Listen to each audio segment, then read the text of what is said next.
or outbursts of any kind, please silence your mobile devices that may sound off during these proceedings. And when speaking before the Commission, if you care to, do state your name for the record. I'd like to take roll at this time. Commission President Fong. Here. Commission Vice President Wu. Here. Commissioner Antonini. Present. Commissioner Hillis. Here. Commissioner Moore. Here. And Commissioner Richards. Here. Commissioner Johnson is present, and I believe viewing in the back. Commissioners, first on your agenda is consideration of items proposed for continuance. Item 1 for case number 2014-003157 VAR at 1598 Bay Street, modification and variances, is proposed for continuance to January 27th, 2016. The acting zoning administrator will consider that request for continuance.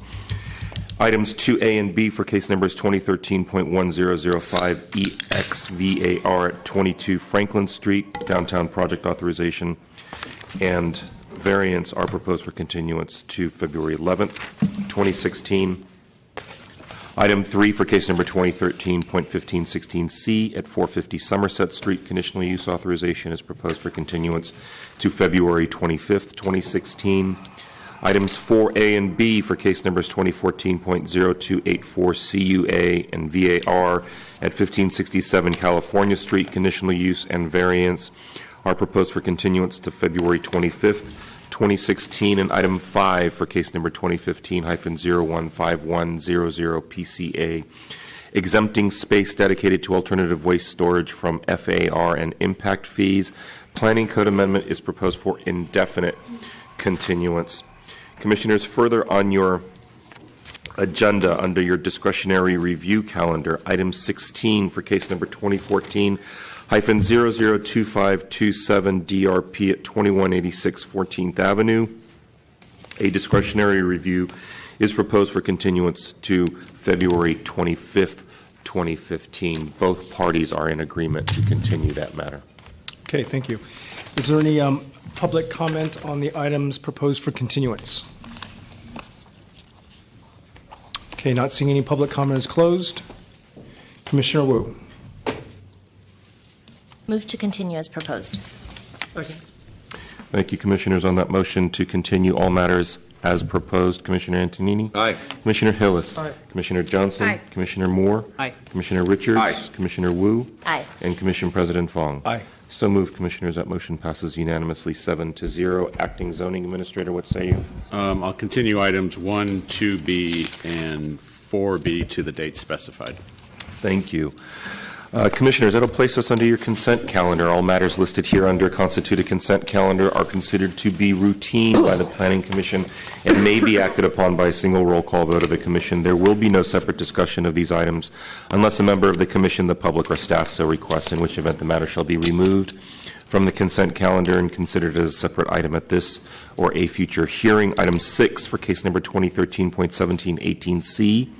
At 4160 Mission Street, conditional use authorization, and item 7 for case number 2015-006755 CUA at 3120 Mission Street, conditional use authorization. I have no speaker cards.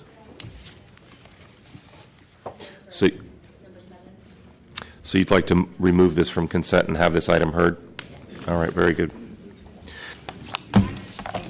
At the beginning of the regular calendar? Yeah. Very good. 3120. Okay, is there public comment, additional public comment on the Actually, two maybe consent items? I think there may have been a misunderstanding, John. She said item 7. Item 5.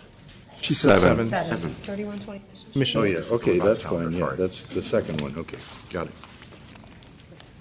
Okay, seeing no public comment, public comment is closed. Commissioner Johnson. Move to approve item 6. Thank you, Commissioners. On that motion to approve item 6 under your consent calendar, Commissioner Antonini. Aye. Commissioner Hillis. Aye. Commissioner Johnson. Aye. Commissioner Moore. Aye. Commissioner Richards. Aye. Commissioner Wu. Aye. And Commission President Fong. Aye. So moved, Commissioners. That motion passes 7-0, and item 7 will be considered at the beginning of the regular calendar.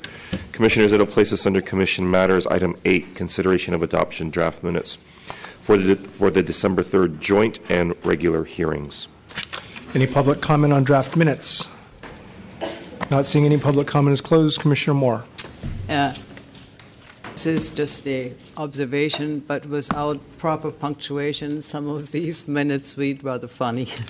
That holds for all of us in terms of what we say and how it comes across. I just want to say that. I know Jonas cannot do anything about that, but it's funny. Is there a motion to approve? Commissioner Antonini. Move to approve. Second. Thank you, Commissioners. On that motion to adopt the minutes from December 3rd joint and regular hearings, Commissioner Antonini. Aye. Commissioner Hillis. Aye. Commissioner Johnson. Aye. Commissioner Moore. Aye. Commissioner Richards. Commissioner Wu. Aye. And Commission President Fong. Aye.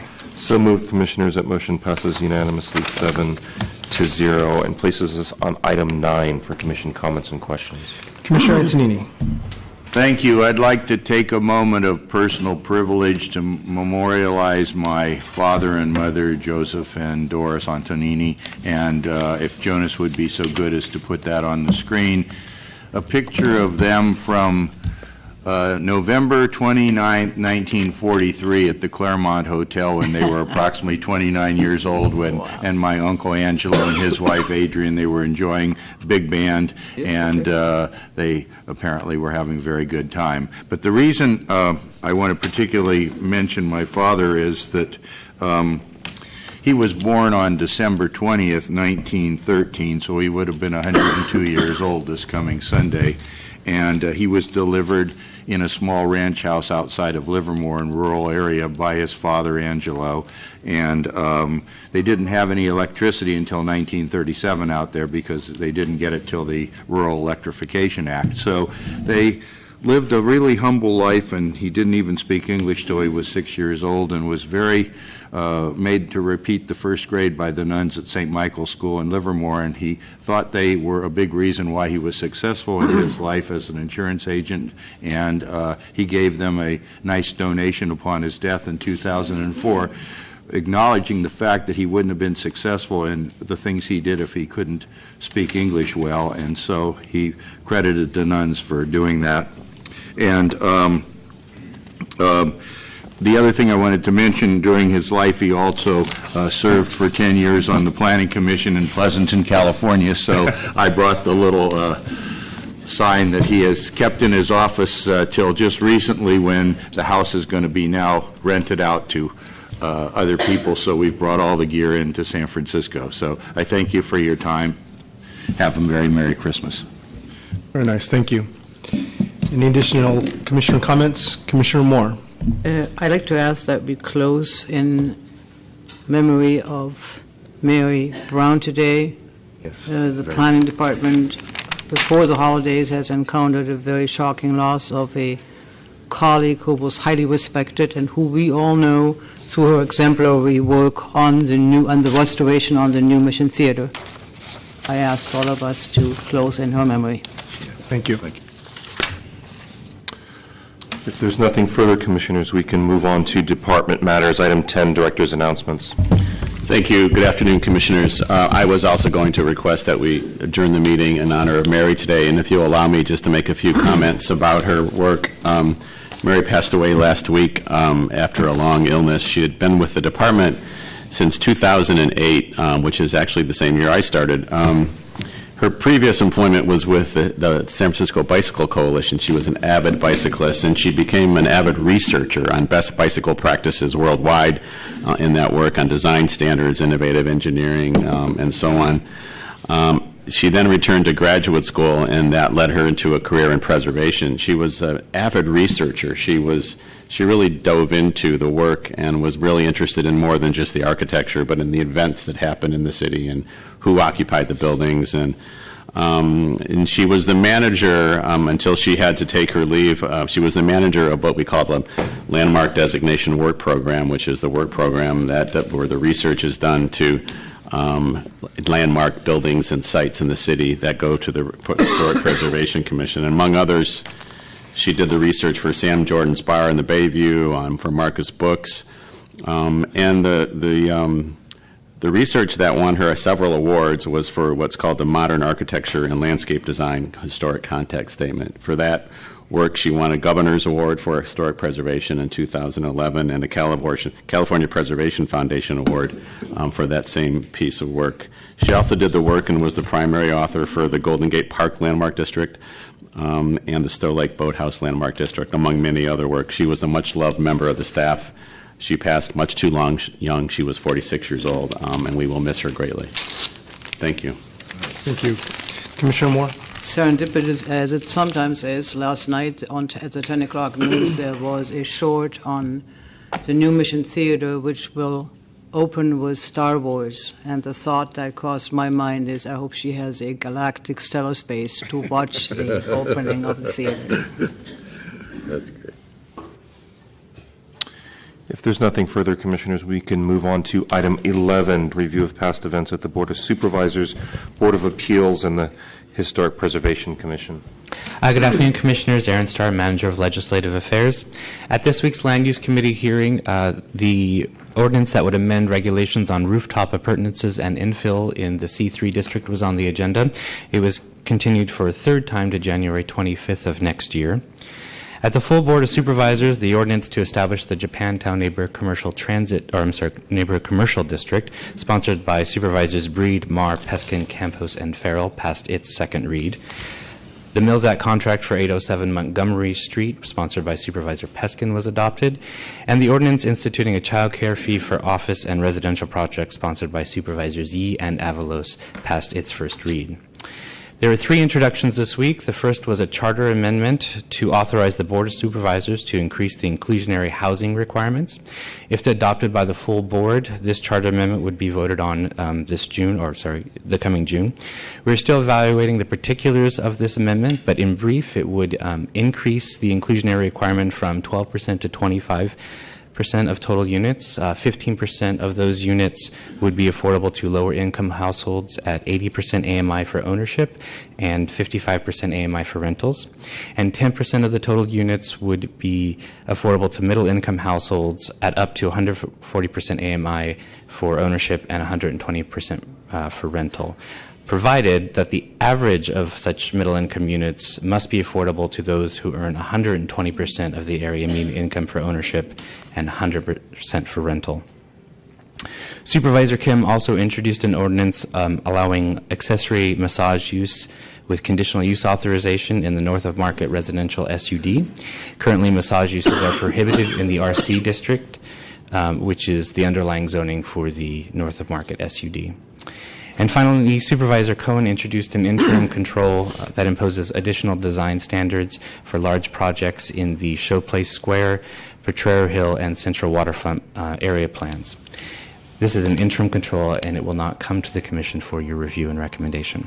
That concludes my remarks, and I'm available for your questions. Okay, thank you.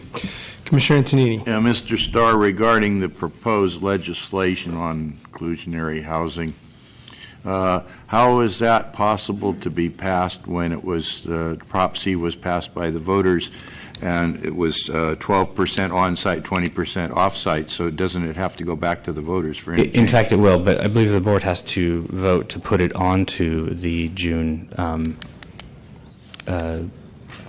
election, the June ballot. So this would be a proposal, and then they have to, Exactly. I think they need at least 4 board members or something to. Something like that. Any charter amendment has to be voted on. Charter would be 6. Right. Okay. Thank you. Commissioner Richards. On the Supervisor Kim amendment on the inclusionary, what was the off-site? Was there an off-site option? We really did a cursory look at it, but we'll give you a full briefing on that. And on the interim controls for the design standards for Showplace Square and Potrero, were they the same ones that were proposed by the Potrero boosters that we evaluated 790 Pennsylvania on?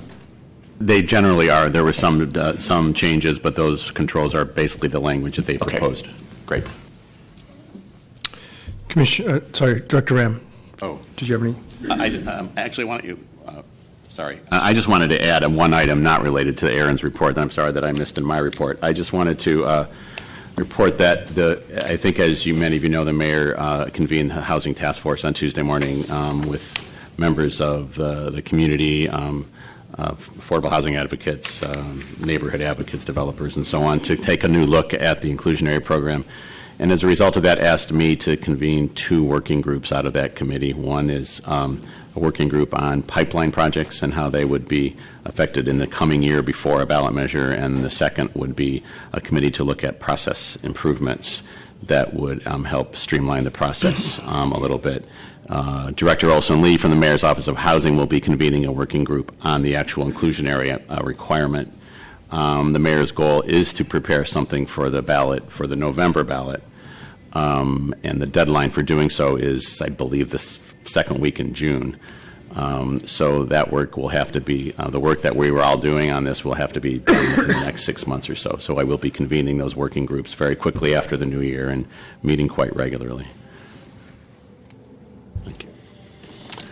Commissioners, the Historic Preservation Commission did meet yesterday. They considered a major permit to alter at 856 Market Street, a certificate of appropriateness at 2476 through 2478 3rd Street, and looked at a project on 55 Laguna Street, a mixed-use project, but maybe more importantly, received a similar informational presentation that you have heard on the Affordable Housing Bonus Program, with a focus on how it might impact historic properties. If there's nothing further, Commissioners, we can move on to general public comment, not to exceed a period of 15 minutes. At this time, members of the public may address the Commission on items of interest to the public that are within the subject matter jurisdiction of the Commission, except agenda items. With respect to agenda items, your opportunity to address the Commission will be afforded when the item is reached in the meeting. Each member of the public may address the Commission for up to 3 minutes. I do have several speaker cards. Okay. Fuziha Tawahi and Georgia Shudish, please. You'll have to help me with the correct pronunciation of your full name.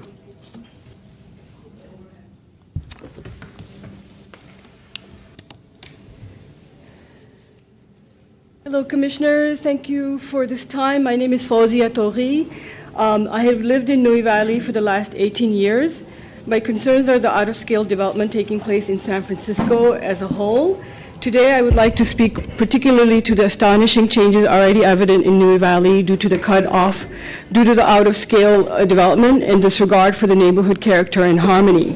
Simply put, there are currently more than 60 houses at various stages of development that are too high and pushed back too deep into rear yards of neighboring homes. These housing constructions and remodels that are in Nui Valley's construction pipeline do not seem to be following residential design guidelines. This is particularly the case when it comes to preserving the mid-block space that is clearly outlined as a goal in the residential design guideline. I think it would be crucial for the Planning Commission to examine why the residential design guidelines exist in the first place, and what is the role of the Commission to enforce the residential design guidelines.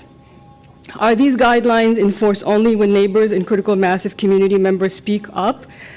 All of these 60-plus houses in the Nui Valley construction pipeline have or will raise the footprint of the houses from 970 square feet to 4,500 plus square feet.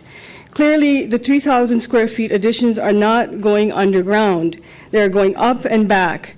These monster houses, which are not necessarily designed for single-family homes, take away from the backyard that is the mid-block space. These houses deprive fellow neighbors from light and privacy, not to mention excessive noise. Moreover, there is no evidence that these constructions provide or would provide affordable housing. The disappearance of mid-block open space are areas that constitute homeowners' gardens, quiet space, as well as home for the wide variety of birds, trees, honeybees, and other important insects necessary for the life of the plants and other wildlife that are fast disappearing. This has implications for the air quality as well as the privacy of the neighbors. I would urge the Planning Commission to take a serious look at this rapid transformation currently underway in San Francisco and investigate the cumulative impact of rear yard shrinkage. The cementing of rear yards is also subjecting neighbors to jackhammer drilling, incessant drilling sometimes starting at early as 7:30 and ending beyond 5 p.m. and on weekends. This disturbance is not only a form of excessive and unnecessary noise pollution, it also impacts the many San Franciscans who work from their homes. So I would suggest, hours from 8 to 3 p.m. perhaps, and then avoidance of work and drilling on the weekends. Thank you for your time. Thank you.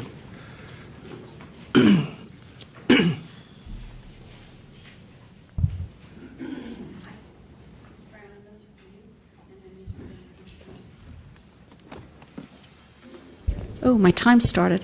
Hi, Georgia Shudish. This is sort of my summary of the year coming here. Things that I think were demolitions, but were treated as alterations. I think that if I had to explain why, besides the permit fees that the city has not received, my main concern would be the loss of affordable or relatively affordable housing, as well as the change in the architectural character of the housing stock without input from the public or from you. On another note, here's a Christmas wish for next year.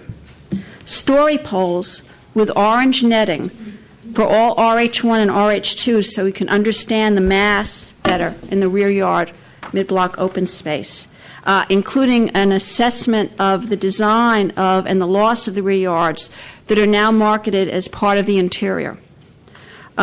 Residential design guidelines for nano walls on the rear. Plan revisions prior to 311 notification, first going to DBI, then the staff. Conditions of approval from you that do not allow for substantial differences in addenda plans and or in later permit applications. No more stair penthouses and no more roof decks in RH1 and RH2. I know that's kind of too big to fit under the tree, but I'm asking for it anyway. I think it'd be a good thing for our neighborhoods. Another one would be less excavation work for garages that cars can't enter anyway due to steep driveways and low clearance. They do this excavation for the garages, and they really just get space in the back, but they don't use the garages.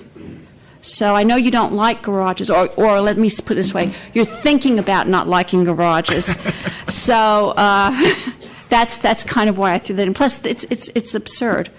And one for the entire city, which would help us all, would be no more evictions. I know that's sort of beyond your purview, but I think it's something we all have to work for. So Merry Christmas and have a great holiday. Thank you. Ada Chan.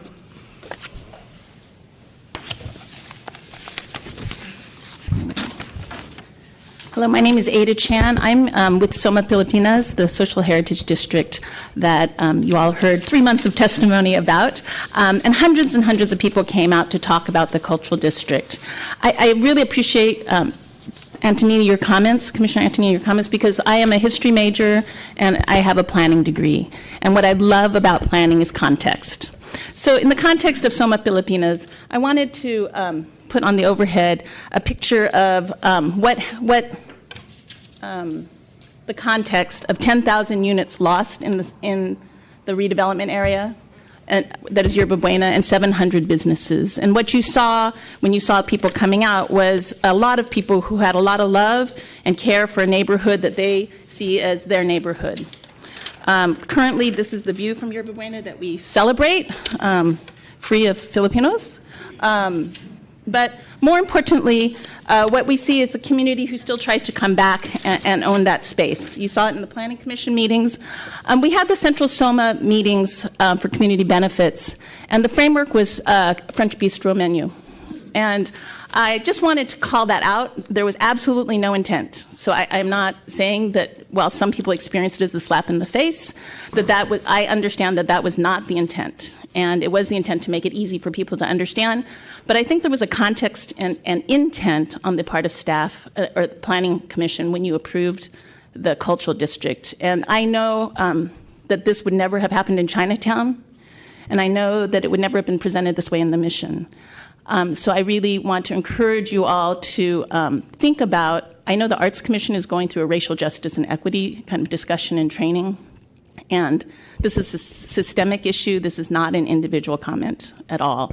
Planning is very much steeped in a Eurocentric framework, but in particular in a community benefit discussion, it was heartbreaking to see after hundreds of people coming out and asking for recognition and to be seen, and to hear young people say when they testified it was the first time that they felt they had been seen for the legislation at the Board of Supervisors. I just really want to encourage you to think about this and work with us to figure out how we can be inclusive and welcoming. Thank you very much. Thank you very much. Is there any additional general public comment? Okay, not seeing any general public comment is closed. Commissioner Richards. A couple of follow-on comments. First, always thank the public for coming and doing public comment. It's really enlightening. Last week, to the first person who addressed us, when we approved the changes to Section 317, which is demolitions and mergers requiring a CU for all dwelling units, we did instruct staff to look at demolitions that, in fact, or demolitions by a multiple expansion of the existing house, and staff took that comment and they're going to examine that. So I think to that point, we're on it. And we'll take a look and see what comes back on that. I know one other point I wanted to make was I've said this week after week, Ms. Shudish and I tomorrow are going to be meeting with the zoning administrator and the Department of Building Inspection. We're going to take a look at 4 case studies on these homes that she brought before us so we can understand exactly what transpired, why why the building disappeared and it's not considered a demo. And I really wanted to thank Mr. Sanchez and DBI for hosting us. And one of the comments I think I made once in the past, and maybe we would examine it, would be on the 311 process. If the plans are multiples of the original plans, there might be a renoticing, because we're hearing from folks that what they had in the neighborhood meeting is not what actually was built. It's something significantly different. So I mentioned that a few weeks ago. So thank you.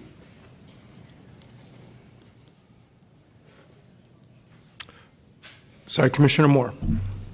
Ms. Shudish, I want to thank you for your Christmas card and for clearly stating your wishes not only as complaints for certain things for which we do not have any tools yet, but outlining tools by which we could perhaps build a Christmas tree. So thank you. Okay, next item, please. Commissioners, that'll place us under your regular calendar. Item 7 was pulled off of consent and will be considered now for case number 2015-006755 CUA at 3120 Mission Street. Request for conditional use authorization. Good afternoon, Chair Fong, members of the Planning Commission, Omar Masri, Planning Department staff. The request before you is for conditional use authorization for a proposed Verizon Wireless Macro Wireless Telecommunications Services facility at 3120 Mission Street. The project site is zoned neighborhood commercial moderate scale NC3 and is considered a location preference 5 by the wireless facility siting guidelines. The proposal consists of 12 panel antennas in 3 faux rooftop mounted penthouses, which will be partially visible from surrounding sidewalks. The primary equipment area would also be located on the roof, but in a location and setback that would not be visible from surrounding sidewalks. The project site features a building which was developed in 1956 and originally served as a Sears Roebuck department store.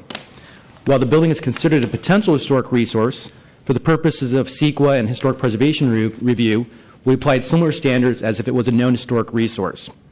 And that primarily involved redesigning the facility to not include antennas on the main tower element, which is a character-defining feature, as well as ensuring that the setback and height of the penthouses would not detract from the primary the image of the building. An alternative site analysis was conducted and identified no other viable or available higher preference locations, including the Salvation Army and CPMC's St. Luke's campus, where the hospital has terminated leases with multiple carriers at that campus, including the existing nearby Verizon Wireless facility. The carrier held a community meeting. 6 community members attended. 4 residents have contacted the planning department since the project notice went out regarding concerns over health issues related to RF emissions. An RF emission study was prepared by a consultant reviewed by the Department of Public Health. It determined that taking into account both dwellings on the roof as well as dwellings below the roof and surrounding buildings, the RF emissions from the proposed facility would comply with the limitations set by the Federal Communications Commission. In conclusion, the project complies with the Planning Code, the wireless facility siting guidelines, and is approved by the Department of Public Health. Therefore, staff respectfully recommends that the Commission adopt the motion of approval. Thank you. Thank you. Okay, opening it to public comment. Hi, thank you so much. My name is Ann Bacon. I'm a resident of 3435 Cesar Chavez. That address might sound unfamiliar to you, but actually that is the true address of the building that you're talking about. 3120 Mission Street is the bottom floor resident. There is one tenant. On the other two floors, the second and the third floor, there are more than 40 tenants who go by a different address of 3435 Cesar Chavez. I believe that it is incredibly misleading for the owners of this building to be talking about this as though it's 3180 when that is, or 3120, when that is not the address actually of the people who will be affected by it. You had 6 people, I think, show up at the last meeting, and they were all people, friends of ours, because we figured out what was going on. None of them are available to be here today because it's the middle of the day and it's a work day. But on the giant notices put up on the outside of the building, nowhere near where the regular residents would be coming in and out of the building, I even took a marker and wrote, "This is the same as 3435 Cesar Chavez."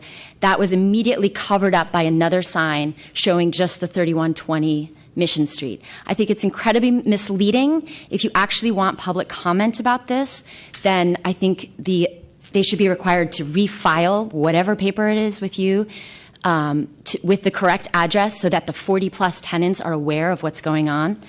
I also want to say, I know I'm not allowed to make health arguments, but this little human being right here is going to be the person living absolute closest to this. We live on top of the building. The photo that was shown to me shows the 3 towers like this coming straight by our bedrooms. So sure, if everything's correct in the line, then no problems. But I ask you, if this is your child, if this is your grandchild, are you comfortable with that? We don't live below the tower. We don't live anywhere else in the building. We are the only people who live up on the top of that roof. And the last comment I'd like to make is that we have recently been asked to remove plants from our deck. We've been told that the common rooftop garden, they have to remove everything because the roof is structurally unsafe. There are huge puddles every time it rains. So if the roof is so structurally unsafe, how exactly is it safe to then build 3 new structures on that same roof? So rules are being applied to us as tenants that are not being applied to the business, and that just seems unfair. Thank you. Thank you. Is there any additional public comment?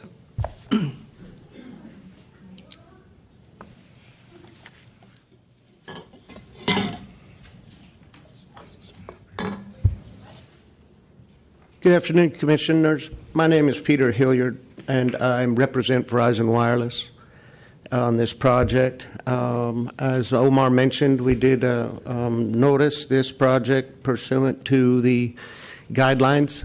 I do know that 3435 Army or Cesar Chavez is the address on the exterior of the building.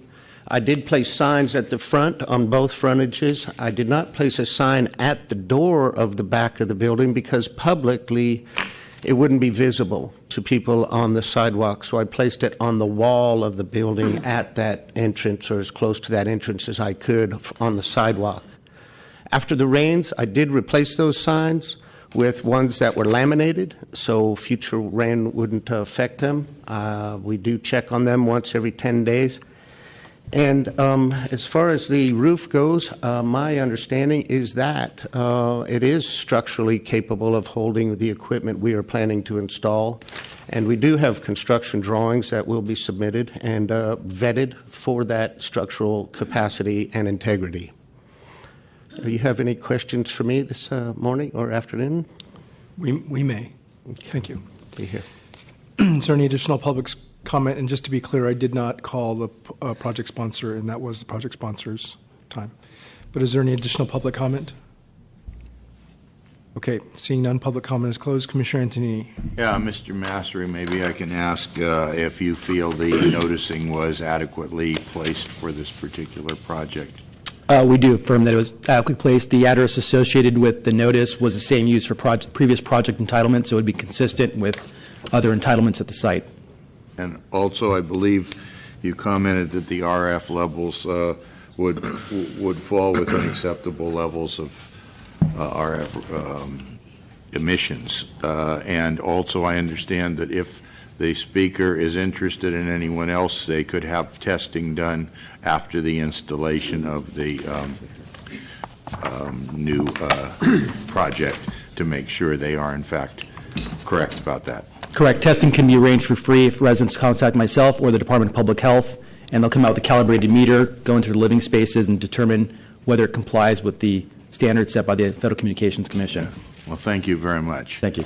And given that testimony, I'm going to move to not take DR and approve the project. Commissioner Moore. I'd just like to ask Mr. Masri to perhaps put a plan drawing of the facility on your screen so that we can at least see where the residential entrance is, because that wasn't quite clear to me either. I don't have I have the roof drawing. It's the first drawing in the set.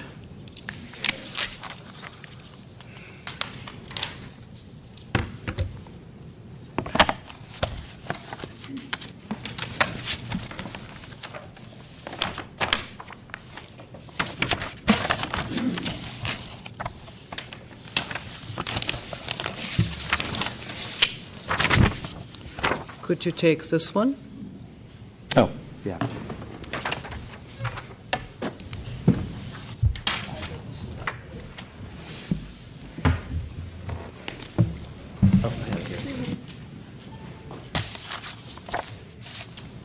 I'll have the project sponsor point out the residential. This microphone. Where the signage? No, the residential entrance. Oh, it's on this side of the building, on the south side. Mike, thanks. Side of the building, if you will, off of Cesar Chavez. There is a cyclone fence, a loading dock in that southwest corner. There's a cyclone fence that runs down the sidewalk to a gated entrance for automobiles.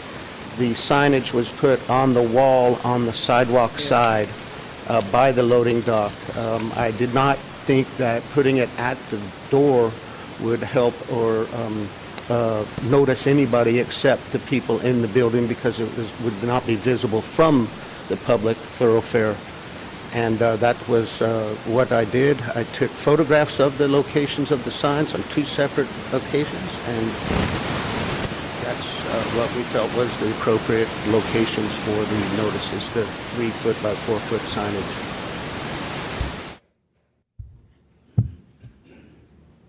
Okay. Commissioner Moore, did you have follow-up comments? It's very difficult to speak to the matter because an adaptive reuse of an industrial building and fully understanding where people come from, we don't really have the information by we really know of what the adaptation really did. Normally, people who come to a residential building don't go through a chain link fence, and they don't have a loading dock as part of an entrance. Normally, a residential entrance, even in adaptive reuse, is a fully recognized entrance, and so this creates a very unusual situation, I would say, at the best. And I have to believe that the applicant did what he knew to do, but is that enough? That is, I'm sitting and not really quite knowing how to respond to it. I have not fully understood of what was described, so I have to say I'm a little bit without an answer. Commissioner Johnson. Yeah, sorry, I was hoping this one would be a little bit easier. I mean, I'm a little confused as well. In the motion, it actually said that there's no residential uses in this building, and from, under the 8 priority planning policies and talking about existing housing and neighborhood character, it actually says there's no residential dwellings in the project site. And so what my view of the pictures and the site was, it's an industrial building, and I thought it was, good area. I reviewed the coverage requirements and everything, and I reviewed the report from Verizon, and to hear now someone saying part that they live in the tower and part of this would be going by them and there's other residents, and so this sort of like changes the facts on the ground, so I'd want maybe a response to that. Because before that testimony, there was nothing in the packet to say that there was anybody who lived there. The building has been adapted over time to include primarily a city workforce development center on the ground floor, and then offices and accommodation. Do you mind using the other mic? I'm sorry. Start over. The building has been adapted over time from a Sears or Roebuck store, primarily to featuring both workforce development center on the ground floor, as well as offices and residences on upper floors, as well as an upper penthouse portion. The project site is considered location preference 5, which is a mixed-use building, primarily residential buildings, or residential floors above commercial space or other similar institutional space in a high-density district, such as an NC3 zoning district. Right. So- So, I mean, I saw that from just because there's a usage that's allowed and it's in the plans doesn't necessarily mean it's there. So when I'm reading the motion and it says that there aren't any residential dwellings, I'm taking that to mean that all that's cited currently is the workforce development, which is like the entire ground floor, and then offices. So what's there? Thank you.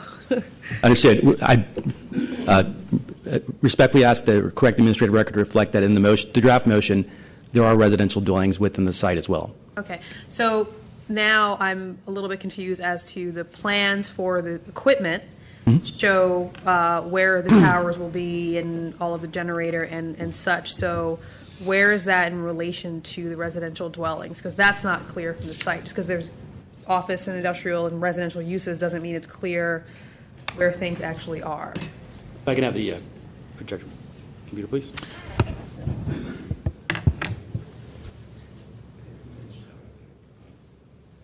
So there are residences within the tower elements on the rooftop. The wireless facilities will be composed primarily of antennas located here facing outward, this location facing southward, and this location facing to the east. And it's one of the photo simulations, and I'll jump over to the roof plan in a moment. So this is the southern half of the building, and the directional arrows in blue are intended to represent where the antennas are facing, and this is the southern half of the building facing with Cedar Chavez to the north, although the plan has been truncated. And this is a roof diagram, and the letters B surrounding each portion represent the areas where the antennas would be located. So the antennas would not be facing toward the uppermost residential elements on the rooftop or the tower. Okay, so where it says penthouse, that's where. Correct. You have the tower, let me point it. You have the tower element here, and you have a fairly substantial penthouse structure here. The antennas would be oriented in a manner to be pointed this way, west toward Noe Valley, south down to the Bernal Heights area, and east as well toward Bernal Heights. Okay. Thank you. And we'll noodle this. Commissioner Richards. One of the concerns I have reading the Hammond Edison report is the RF exposure levels mention anybody on the ground, in, I guess, floors below. But I'd really like to understand, since the dwelling unit is close to the antenna within 67 feet, what would the RF levels be? If I may, I'd like to refer Hammond Edison to that question. Thank you. So if I lived in that penthouse, like the woman and the child did, and they're how many feet away from the antenna, what would the RF levels be? Good afternoon. My name is Raj Mathur. I'm with Hammond Edison. We are an independent consulting engineering firm located in Sonoma, and I am a licensed professional electrical engineer in the state of California. We calculated those levels at the penthouse and at nearby buildings. The levels at the penthouse actually are lower than at nearby buildings, and that's due to the directionality of the antennas. And so, as you saw in the picture there, the antennas that are closest to the penthouse are actually pointed west for the most part, and the penthouse is to the north. And so because of that directionality, we find that the levels there are less than 16% of the FCC limit. And I say 16 because the 16% number is the highest at any nearby building, which is actually across Mission Street, and the antennas are oriented in that direction. Thank so you. I hope that makes sense. Thank okay. you. All right. Thank you. Commissioner Moore. For the fairness of, I think, disclosure, I kind of feel that I still need to see a drawing which verifies exactly where the residential units are. I feel since we are living in such a housing shortage in a crisis, that we need to be extra careful of how we address the issue of housing that could be affected by this. If the planner himself is not describing that housing is the use, I have some problems that we are really spending the attention that we need to pay on this. I'd kind of like feel very uncomfortable to do that without really full drawings that disclose that to me. Commissioner Hillis. Just a question on noticing.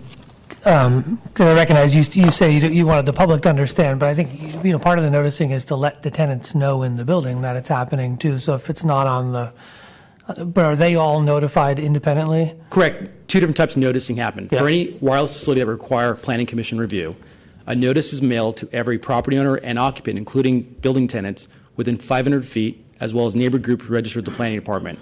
And since this site's on the border of Mission and Bernal Heights neighborhoods, we had them register or notify both neighborhood groups, or all the neighborhood groups registered with those neighborhoods. We also did the similar process for the planning commission hearing, but with a 300-foot boundary.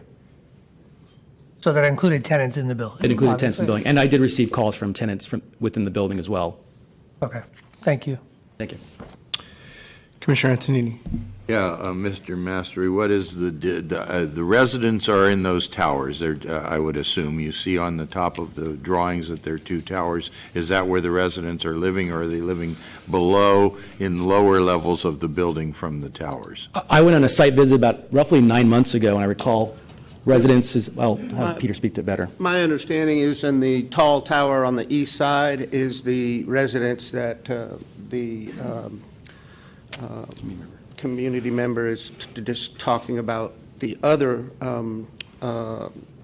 tower, if you will, or penthouse is an office, and I don't believe anybody lives in that one. So she lives in one of them with her child, and then all the other residents are below. That's our understanding, yes. Yeah. A live-work situation. And what's the distance from the penthouse in which the speaker lives to the nearest antenna? I believe that is 50 feet. 50 feet. Mm-hmm. And of course, you have tested or will test RF emissions from when it's installed with relationship to that place as well as the units below. That's right, and that is part of the conditions, and as Mr. Mastery described earlier, we would be happy to, if they inquire with the planning, to have that test done.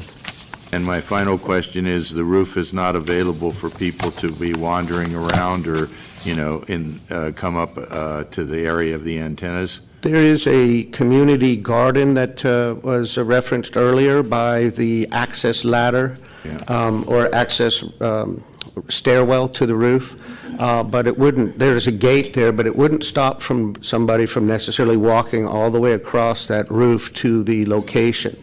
Now, pursuant to the guidelines and the conditions, we would have marking and signage indicating areas to not hang out in, so to speak. Yeah, that's fairly typical, because we've had a lot of projects where we've had rooftop installations in residential buildings, and I think it's always made clear that anyone who's on the roof is not advised not to approach the antennas.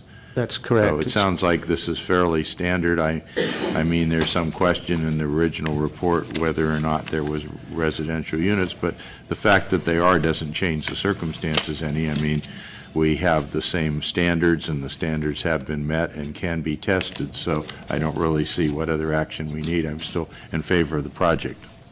Thank you. Commissioner Johnson. I'm sorry that we're spending so much time on this, but I got to say that the packet here is really not helping today. So just a couple things. First of all, from the testimony of the person for public comment, it sounds like they're closing that community garden. So it sounds like that's part of the reason part of the way to have not as many people up on that roof. And I can't verify that. I'm not the building owner, but that's what she said. So it's not, the story's not in sync. And then the second thing is, in terms of the testing, I have a question for Mr. Masery. So I read the Verizon report, and these things are normally useful, but the distance that is used for the testing or for the nearest location of testing of the RF signal is 90 feet, not 50 feet. And I think it's because it's using nearby buildings that are a similar height. And again, sort of going back to the fact that there were no residential units indicated in the packet, and so we didn't look at the people living in the tower 50 feet away. So my question for you is, if they do this testing, which again is something that anyone can request at any time for any installation, and they do find that there are elevated levels at or near the level where people are living in the tower, what happens? Well, there are three main options. One is turning off the system. Second is using a different type of antenna that has a lower power output, or changing the orientation of the antennas to face, say, away from the buildings. Given these antennas are directional, how you rotate the antenna will make a big difference in RF exposure on, say, a residential rooftop nearby. If I may also note, with respect to the rooftop garden and other areas on the roof, we did, as part of the process, request that some of the existing abandoned microwave dishes and all their small wireless facilities already on the rooftop be moved off areas near that roof garden, because we had a concern that, one, they were abandoned, and two, they detracted from the historic character of the building. So some of the changes to the roof occurred as a result of our recommendation to the property owner that they remove abandoned antennas and move them further back, if possible, away from public view. Thank you. And then just final thing. So my understanding is, based on, we had a spate of these, a little bit of time ago, that we are moving away from macro facilities, particularly in residential neighborhoods, and moving more to clustering of micro facilities. So given some of the differences in what's actually happening from what was presented in the packet, I know that the Verizon report sort of looks at what is the need for signal in the area, and that's sort of part of the definition of how you get to what sort of installation you need. Can you guys go over what's in the report again on why the decision was made on a macro facility? Because at this point, I'm sort of thinking maybe we should have, like, the fake palm trees with, like, micro. Do that. As staff, we don't make the decision on what's proposed by the carrier. However, in this case, this kind of fits within a general pattern. We have a site at the Mont Eagle building, which is on the CPMC campus, where CPMC did not choose to renew the lease past 2018. So you have a carrier looking at a site, and generally we're going to see carriers looking at major streets like Mission Street and Cesar Chavez, still wanting to use the macro sites instead of, say, relying on just small cells on city light poles. And so this project does not appear to be unique or extraordinary in that respect. It's similar to a pattern we've seen elsewhere, where they're proposing a macro site, especially near a confluence of two major intersections. Obviously, the fake trees are generally disfavored, especially if there's not a grove of mature trees. And usually rooftop sites tend to be the least intrusive way of sort of balancing federal preemption and the desire to make sure that wireless facilities don't impair use of buildings, impair how buildings look, or create other challenges such as noise or other ancillary effects of just operating a mechanical facility on a rooftop. Okay. I'm going to make a motion to continue this item, and the reason is I want that the case report to reflect the facts on the ground, and I would love for the analysis of the type of installation to make sure that it lines up with the facts on the ground of what's actually the uses in the building and what's there and needs for signal in the area. I'm a few years removed from my signals and systems classes, so I'm not prepared to make that decision today or to weigh in on that. And I really think that having a consistent story brought to us will really help here. So I'm going to make a motion to continue this item to January 7th. I second the motion. Commissioner Richards? Question for project sponsor for Mr. Masri. I have the Department of Health environmental section information sheet about the health risks and the map of the site right here. I don't know if you have it. Maybe you could put it up on the overhead so everybody can see it. Number 9 on the check sheet says that the public exclusion in feet is 67, meaning I guess I take that as don't get closer than 67 feet. Well, the antennas are directional, so they're facing out across the street. They're not facing towards the penthouse or any other part. And if you were 67 feet away, I mean, one of them set back 10 feet from the parapet, and the other one's 15 feet, so most of that would be airspace. So I guess my worry, as I look at this map, and maybe you can put the map up. If SF Gov TV can go to the computer screen, please. So there's residents in the penthouse there, and there's a child. Child wanders out onto the roof unattended. He walks up to the antenna. How close is the child? Could the child get when he suffers any health consequence? They're actually demarked on there where there will be a barrier, if you will, okay. And noticing signs. Okay. So the barrier, really, the child can't get through the barrier? Oh, I imagine if he was curious enough, he could. Okay, but I mean, it's like, it's not like you can walk up. The child doesn't read. He right. sees colors and he's attracted to them. Who knows what's going to go through the child's mind? But I just want to make sure that there's some way that a child, you're going to put something up that's going to prevent the child, unless they're really crafty, from climbing over it or trying to get access to see what's in there. That's really what my question is. We could go ahead. Sorry, maybe I can help answer this.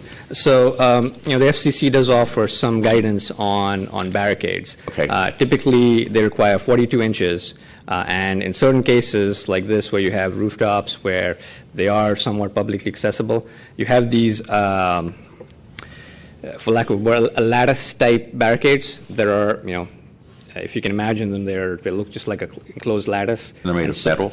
What's that? Metal?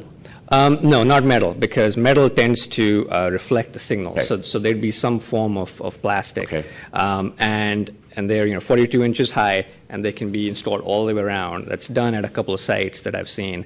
And so something similar could be done here if there's a concern that a child could go through a typical three. I think that would be something I'd ask for you to do if we continue it, that you really make it somewhat childer-proof. Right, and when we recommend barricades in the report, but we can certainly work with Verizon and come up with something that's a lattice-like, that's child-proof to prevent them from going close to the antennas. Thank you. I appreciate that effort. Commissioner Antonini. Yeah, I think the project is fine, but I will support a continuance because there have been some questions raised by some of the commissioners, and so I think when you come back, we'll have these questions answered. I would expect that's what the commissioners want before January. What is our continuance date? 7th? The current continuance date is January 7th. Yeah. Okay. So there is a motion. Was there a second for that? There was. Yeah, I second it. Commissioner Moore? I have a question for the director. Director M, this is a more what-if question. In adaptive reuse and adaptation to residential, there are basic requirements that the adaptive reuse scenario provides usable open space, either in the form of balconies and form of roof garden, which we have here. With the introduction of cell antennas, does the requirement of usable open space remain unchanged? And in what form do we define reusable? I'm just curious to see that we are tracking the requirement for residential with its open space, not in any form be impaired by the usability of the open space. That's just a very linear, simple question, but I'd like, when this project comes back, I'd like to see a clear policy answer on that particular issue, because this is broader than just this project.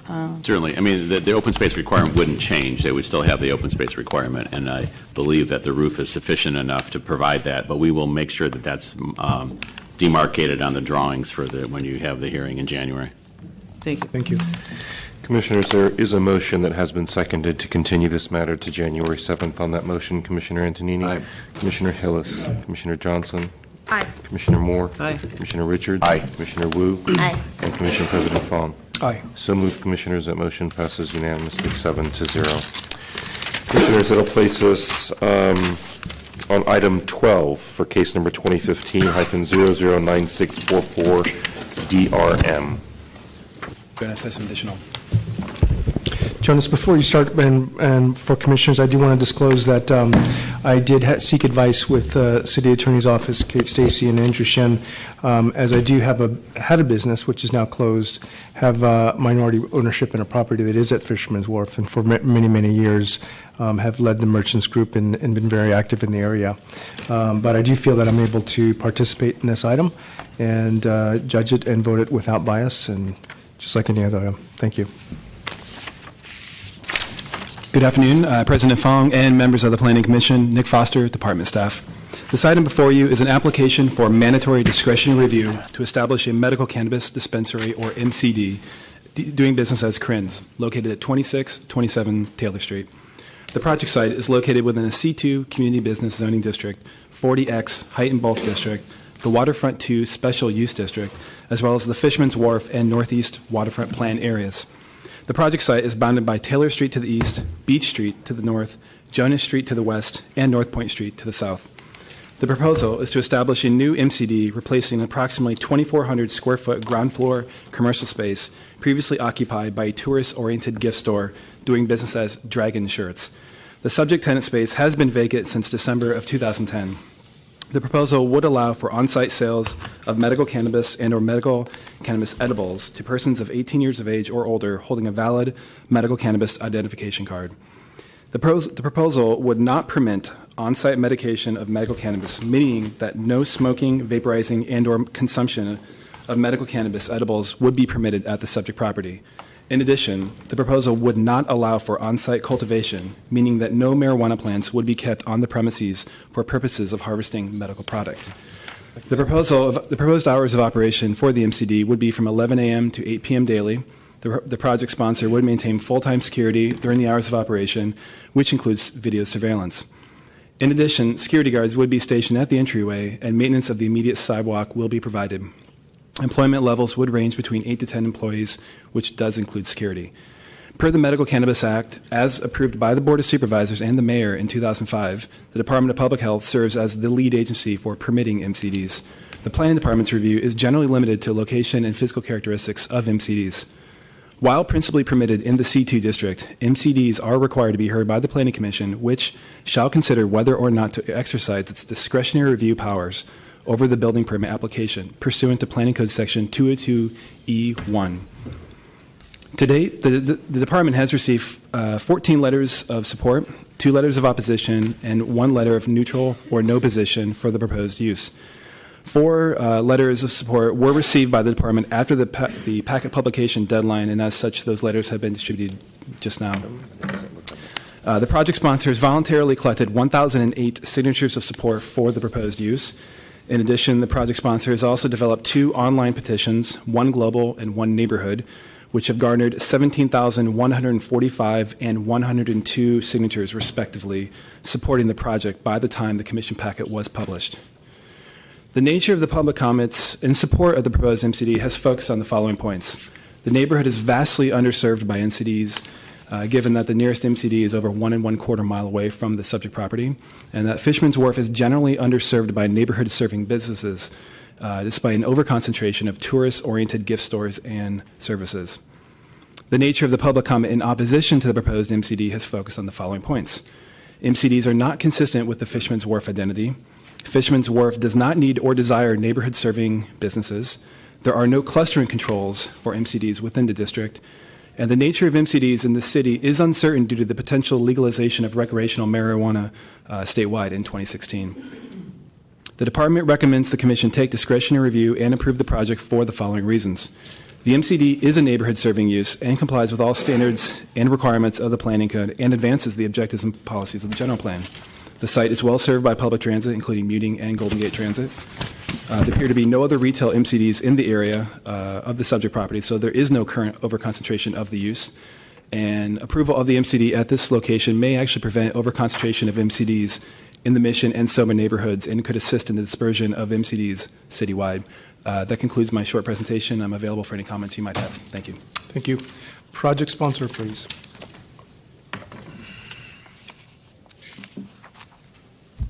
President Fong, with your permission, we'd like to split our 5-minute allotment time with the project sponsor.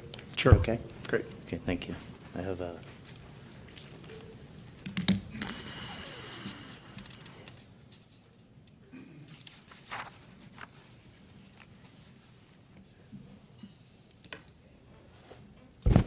Thank you. Good afternoon, Commissioners. I'm Brendan Hallinan on behalf of project sponsor Crins Collective and Ray Connolly. Commissioners, Mr. Connolly contacted me about a month and a half ago to consult with him on this business plan and to assist him in preparation for this hearing.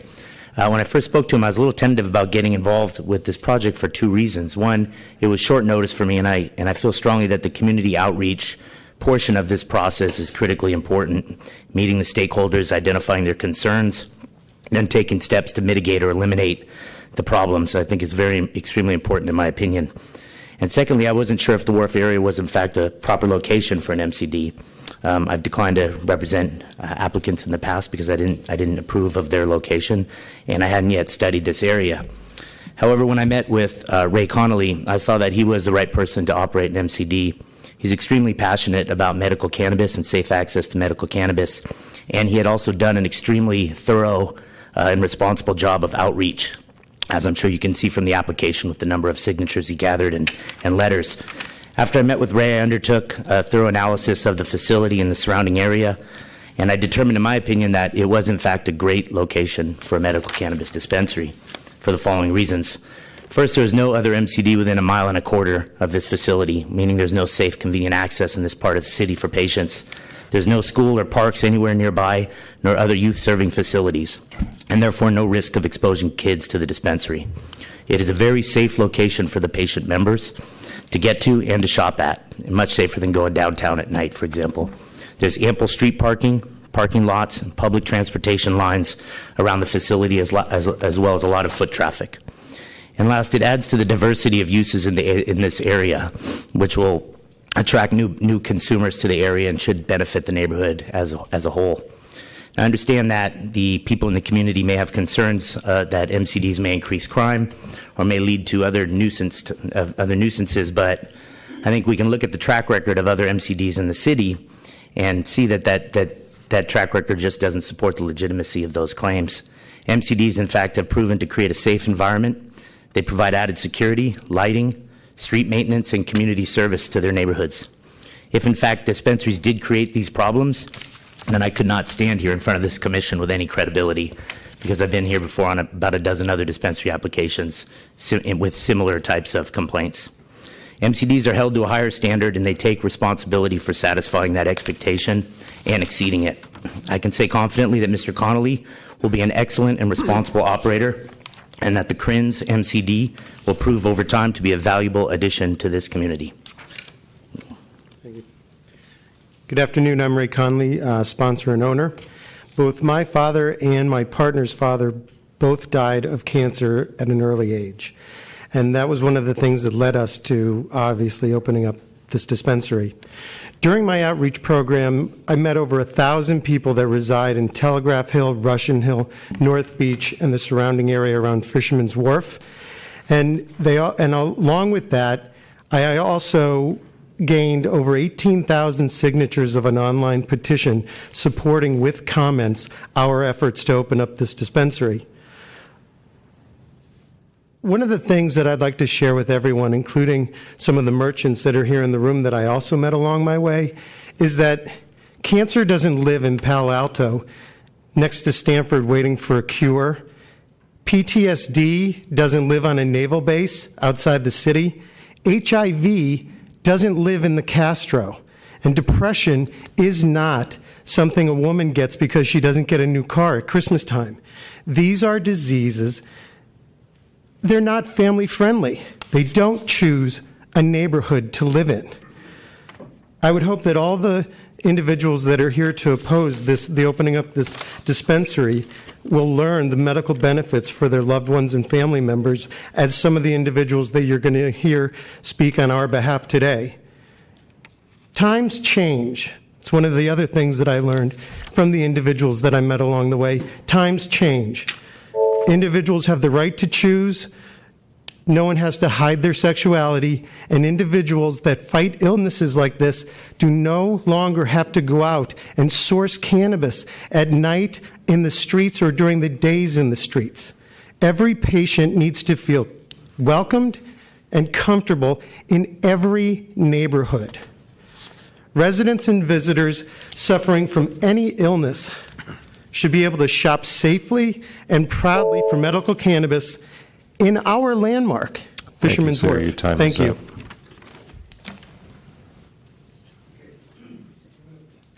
I'm going to call a mix of cards here, 555. Jeff Sears, Tina Posner, Paul Miller, Edwin Flore, Roxana Melgario, and if you all want to line up on that side of the room, on the TV side of the room, I think, Mr. Sears, I called you first. Rita, I cannot read this. Last name begins with an S. Relio Matz and Miko Enriquez. Good afternoon, Commissioners. My name is Jeff Sears. I'm a member of the Fisherman's Wharf Community Benefit District and also a business owner at Fisherman's Wharf for the last 30 years. I oppose this new business coming to Fisherman's Wharf because of family-friendly situations. The wharf is the most family-friendly destination in the city. It includes attractions, activities, and shopping geared for family fun and entertainment. We are home to the Museum Mécanique, the Aquarium of the Bay, Ripley's Believe It or Not, Madame Tussauds, Hyde Street Pier, 2 historic cable car lines, and 13 hotels. In addition, we produce or are host to the annual Wharf Fest, the 4th of July celebration, Fleet Week, and Family Fun Day. Some recent retail additions to our neighborhood include Rocket Fizz Soda Pop and Candy Shop and Marbles the Brain Store, which is a children's learning store. A pot dispensary in this location is very contrary to what we have been advocating and working towards in the Fisherman's Wharf District, as not only the #1 tourist destination in the city, but also the most family-friendly location as well. The district has long opposed pot dispensaries and contains no adult entertainment or nightclubs and only a handful of bars that require patrons to be 21 or older.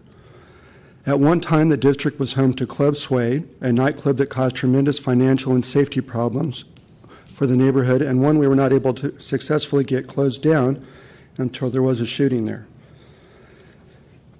Since that last dispensary attempted to open at the wharf in 2006, we have been successful in keeping pot dispensaries out of the wharf area because we have engaged property owners that share the same vision for a family-friendly wharf. One of these property owners, who is directly across from the historic lagoon on Jefferson Street, was approached by the applicant and 2 other pot dispensaries early in the year. He declined both. Both vacancies have already been filled with one new business set to open this month. Businesses that will serve our visitors much better than a pot dispensary. Unfortunately for the district, the applicant was able to find a vacancy in a building that is being run by a property management company broker whose main concern is filling a vacancy without any regard to the surrounding neighbors and property owners. In fact, we spoke to one of the trustees of the property who was not in favor of having a dispensary and was very disappointed in their decision. Just to finish up, what we also find interesting is that the Orchard Hardware Supply was working to move into the old Petco, and we received calls from the planning department who were concerned about it being formula retail and how that might affect the neighborhood. However, when a pot dispensary wants to open, we do not receive one call of concern. Thank you. Thank you. Next speaker, please.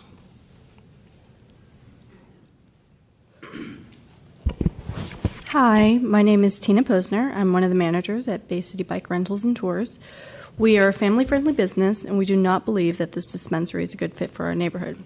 There are locations around the city where this kind of business can thrive. However, Fisherman's Wharf is not one of them. We want to be sure to protect the integrity of our tourist-based operation and its long-standing reputation with visitors from all over the world. Thank you for your time. And I do have a signed letter of opposition from the owners. Thank you.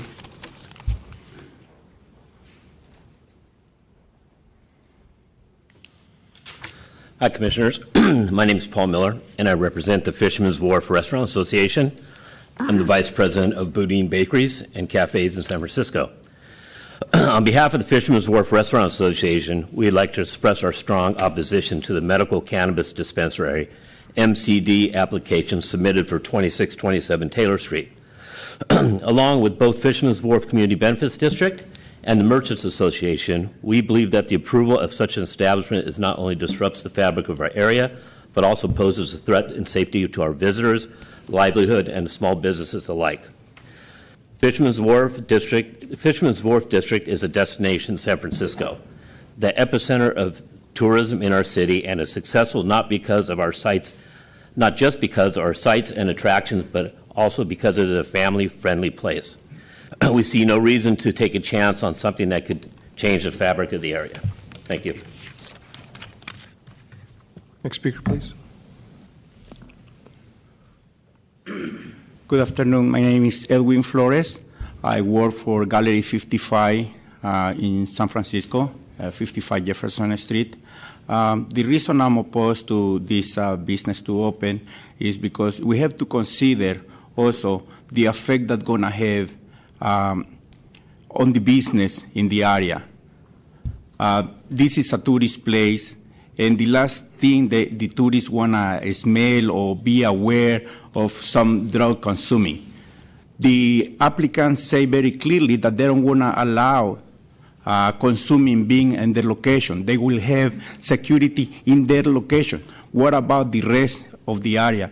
They're going to be located basically less than 2 blocks away from the cable car station and less than 4 blocks away from the main entrance of Pier 39.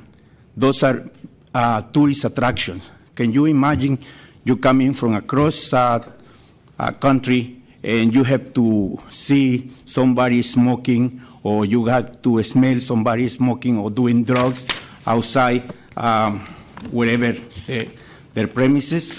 Another thing, 5 blocks away, there is a middle school. They didn't mention that. It's Francisco Middle School.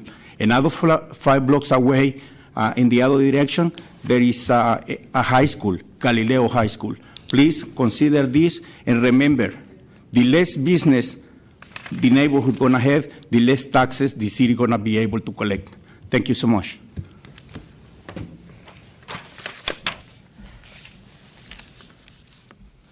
Good afternoon, Commissioners. My name is Rita Schmidt.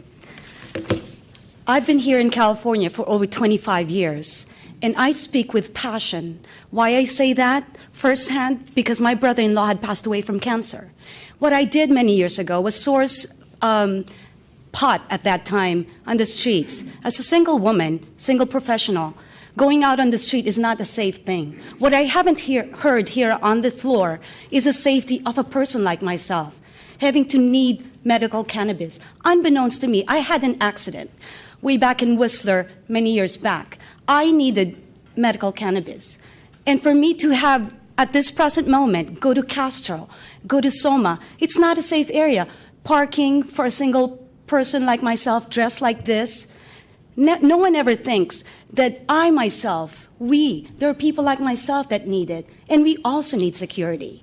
So I urge the committee to consider, just like myself, I shop at Safeway, which is right across the street. This Crins will be having a validated parking.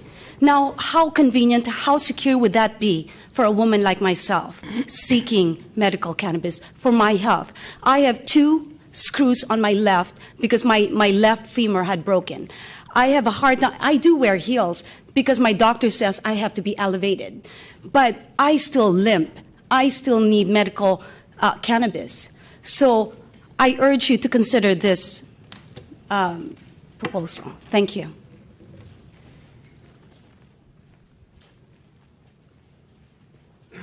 Hi, happy holidays.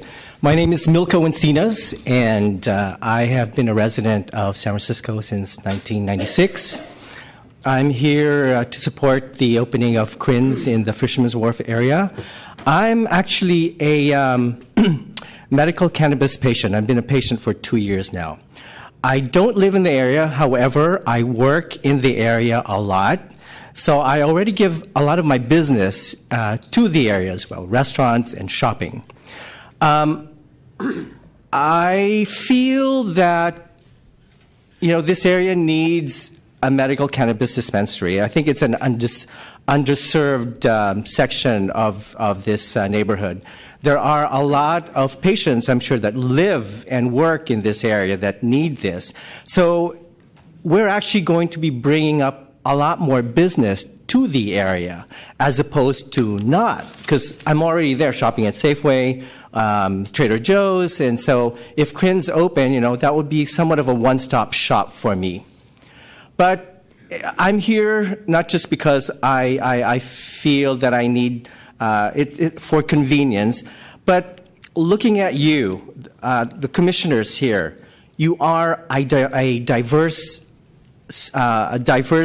commissioners here, and I think San Francisco, the people that live here, are diverse as well.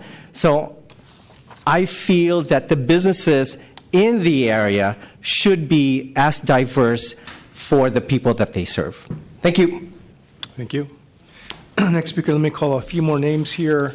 I have Gina Milko Dutran, Desmond Morgal, Jesse James, Judson LaHaye, Tom Howard, Dennis Swain, and Andrea Pitamina. Good afternoon. My name is Roxana Melgarejo. I've been a resident in California for about 27 years, and I'm here just to let you know, I would love to let you know actually, that even though I'm not a consumer, I've been around people that have needed medical cannabis, including family members and friends, and I know how important it is for them to have access to a store like what is being proposed, and how difficult it is actually to go to a place and find them.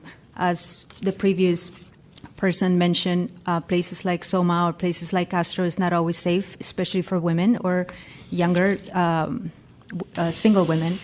So I am in favor of this project, and I hope that you consider that it is medical and it's needed for a lot of people, especially people fighting for their lives.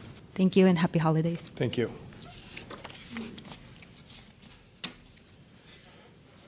Hello, my name is Gina Ocampo, and I work in the area.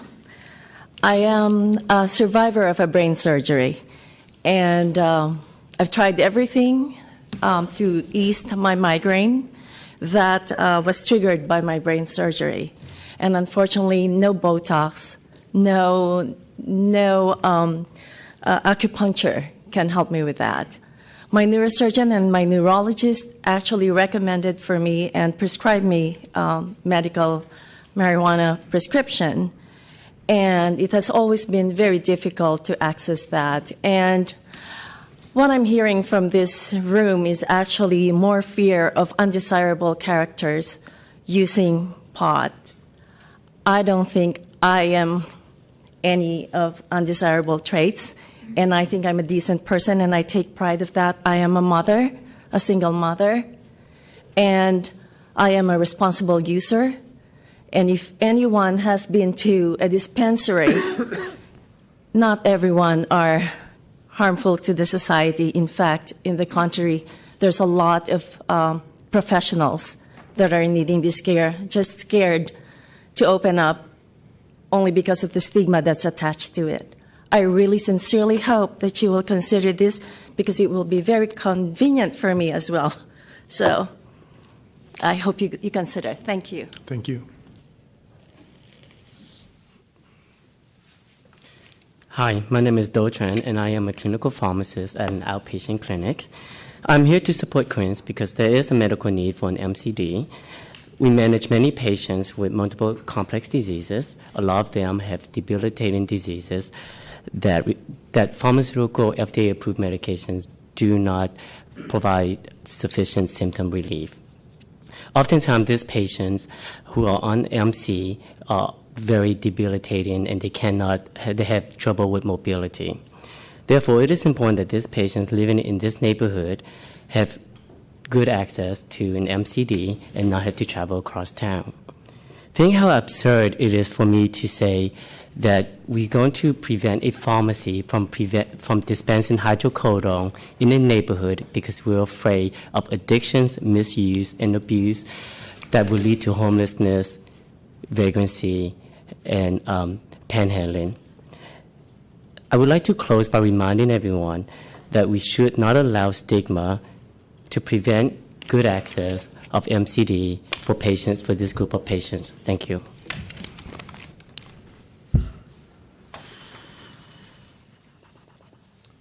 Hello, good afternoon. My name is Judson LaHaye. I'm with Savoy Corporation. We own and operate an office building over at the corner of Beach and Taylor. I speak not only for myself, but a lot of the community, tenants alike, who are very concerned about having this use in a tourist district, families, children alike.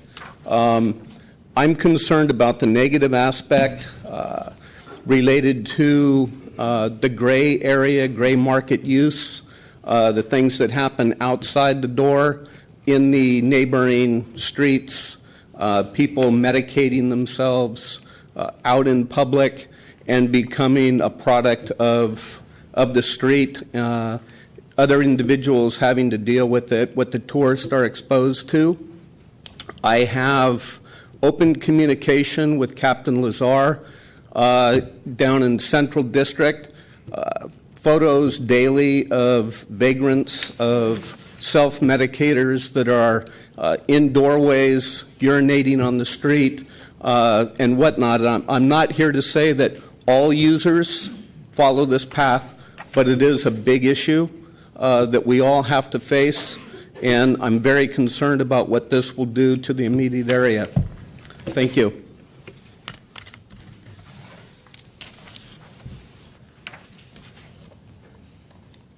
Good afternoon. My name is Thomas Alioto Howard. I'm a resident of the North Point Neighborhood Association. I've lived, my family's owned properties 3 blocks away for 100 years. I've been at my present address for 66 years. I've seen it all down at Fisherman's Wharf. I've seen the crime. I've seen everything. And somebody mentioned in 2006, I was on the committee with Leonard Martin, son, the owner of the cannery, and they wanted to put a pot dispensary on Columbus and North Point Street. And at that time, we went to the hearings, and the Planning Commission denied that. And I think again, they should deny it again. The Planning Commission said it was not in the appropriate area for a pot dispensary to be, and I hope you guys vote the right way. Thank you.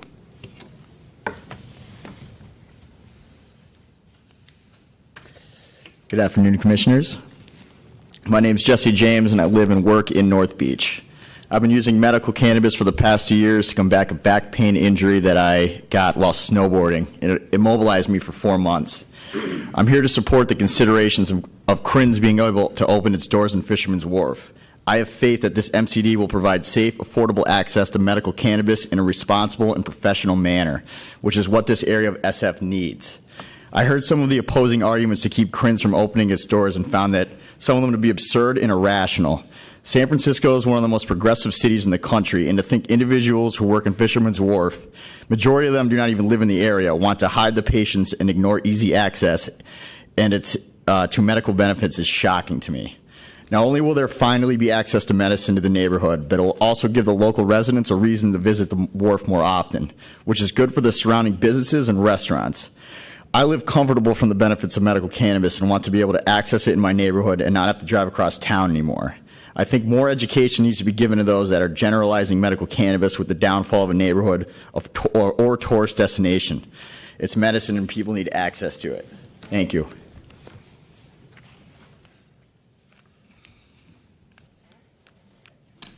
Good afternoon, excuse me, Commissioners. My name is Dennis Swain, and I'm president of the Fisherman's Wharf Merchants Association, and I'm here to speak on behalf of the Board of Governors and the Merchants Association in opposition of the MCD. In no way, shape, or form do we dispute that the importance of an MCD, just not in our neighborhood. We work very closely with Captain Lazar, and we have a very, very big problem with vagrants and homeless and indigents in the neighborhood, and we really just foresee this not adding to the problem. And until that problem is addressed and cleaned up, we are not in support of an MCD at this time. Thank you. Next speaker, let me call a few more names. David Goldman, Michael Cohen, Don Duncan, Andrea Shannon, Will Ramish, and David Burby. Good afternoon, Commissioners. I had a speech written down, but I decided not to use it because I'm just going to speak from my heart. After hearing the opposition, one of the main concerns is that they want to solve the homeless problems by not putting MCD in Fisherman's Wharf. If they can solve the homeless problem in San Francisco, I certainly think that we should hire them to solve the homeless problem in the entire city, in fact, in the whole nation. Okay? MCD, I don't think that it causes homelessness. But my main point is that another point that the opposition keeps telling me as a resident in San Francisco and Russian Hill and Telegraph Hill is that it's not in a family-friendly destination like Fisherman's Wharf. So what they're implying is that the rest of San Francisco is not family-friendly, so it should be over there and not the Fisherman's Wharf. So I find such hypocrisy from the opposition.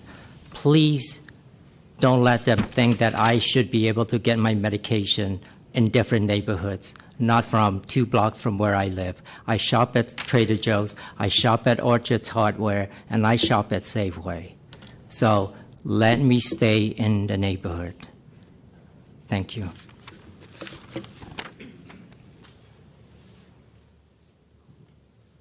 Good afternoon, Commissioners. My name is David Goldman. I'm over a 40-year resident and homeowner in San Francisco. I'm also a medical cannabis patient suffering from glaucoma, and medical cannabis, along with Travitan Z, an eye drop, have successfully lowered my intraocular pressure and prevented me from going blind. I want to speak today on behalf of this project. I support medical cannabis access, and I want to point out several issues that may be raised. First of all, even though there might be delivery available to people in that neighborhood, medical cannabis is a very precise science now, and when medical patients want to see the type of cannabis they're getting, they need to examine it closely, look at the terpene analysis, the cannabinoid analysis, and I just don't want to expect that when a delivery comes, it works. When you buy produce, you don't get it delivered. You go and examine it closely before you purchase it. It's undignified for patients to have to depend on delivery if they don't live in the neighborhood. Furthermore, medical cannabis patients live in the city, frequent Fisherman's Wharf, and have a right to access medical cannabis. Furthermore, tourists who live in California who are medical cannabis patients do visit the wharf and do need to have the right to medical cannabis access. There are drugstores in Fisherman's Wharf where people from out of the area can get prescriptions filled, and the majority of people who use medical cannabis, according to Dr. Craig Reineman at UC Santa Cruz, use cannabis to replace noxious prescription drugs with toxic side effects. It is important that medical cannabis patients not be viewed as anti-family. I'm a respectable patient. I used to work for a dispensary, and I can tell you right now the people who go to dispensaries are not vagrants. They're not homeless. They do not go out to the streets surrounding dispensaries and medicate illegally. They do not sell to young children. Even the police comp stat figures detailing crimes show that, in fact, that when dispensaries are open, crime rates go down. And the RAND study from Los Angeles showed that when dispensaries close, crime rates go up. Medical cannabis dispensaries are a welcome addition to neighborhoods, and for example, the tourist-friendly neighborhood of the Upper Market area has been home for over 4 years to the Apothecarium dispensary, with plenty of tourists around and not one complaint. I urge you to support this project. Thank you.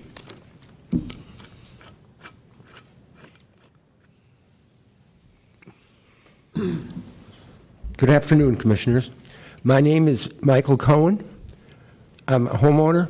I'm an HIV patient in San Francisco, and I was formerly on the ASA, Americans for Safe Access, of San Francisco chapter for the Steering and Leadership Committee. I'm a medical cannabis patient, and cannabis is my medicine. That does not make me a criminal, nor does it make me a bad person. I am here to speak up in favor of the patient. Some of the things that I've heard from people where CRINS wants to locate are, quote, these people who come to the dispensary look so different than me. Yes, they are. We have a real mix of people in San Francisco, Black, Latino, Filipino, and we don't all look the same. Some people have baggy pants. Yes, but is that a reason to discriminate against them? Another quote, these people make me feel uncomfortable. You might ask yourself, why? Could it be because they don't look like the tourists from Dubuque, Iowa? I think so.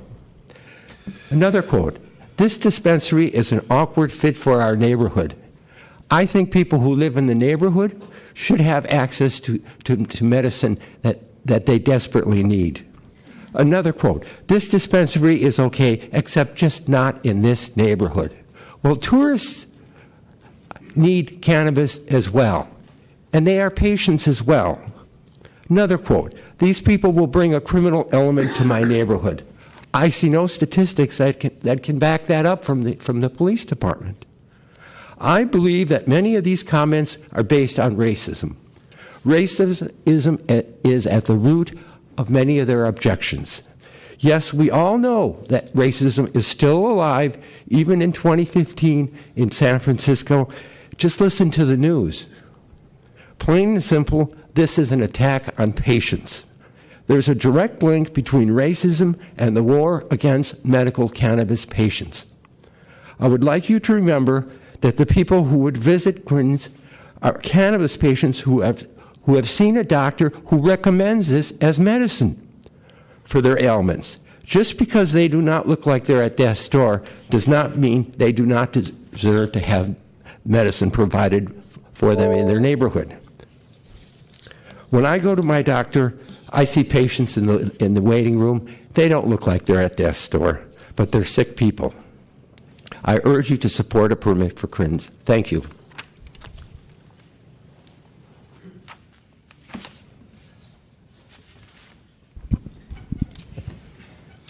Good afternoon, Commissioners. My name is Don Duncan. I'm the California Director of Americans for Safe Access. We're the nation's leading medical cannabis patients advocacy organization, and I'm here today to support the application for Quins. Medical cannabis in California has been legal since 1996, and our research and our experience show that sensible regulations preserve safe, legal access for patients while reducing crime and complaints in neighborhoods. I trust you had a chance to review or soon will review the report that I sent you yesterday on that topic. Medical cannabis patients come from the community. They're just like the rest of the community. And we can't allow stigma or bias to overrule the fact that this application comports with local regulations. It meets the criteria. And because you have a strong regulatory program here in San Francisco and one that is adequately enforced, you can be confident that the activities and the impact of this facility, like the others in town, will be nothing but positive for the community. And so I would encourage you to look at the criteria on the application under the ordinance and make a decision based on the land use and not on the fears, and I might add unfounded fears, of a handful of neighbors to look out here for the interest of the patients in San Francisco, just like everyone else. Thank you very much. Thank you.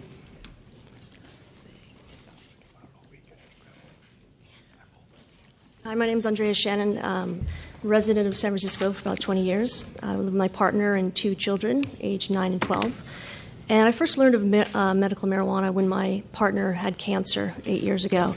And I would have to go fill her prescriptions, which always made me drive across town, go to areas, 8th and Mission, 14th and Mission, that weren't particularly safe or places I really would want to go. There was no parking, and having accessibility for everyone is very important, and it is a family-friendly.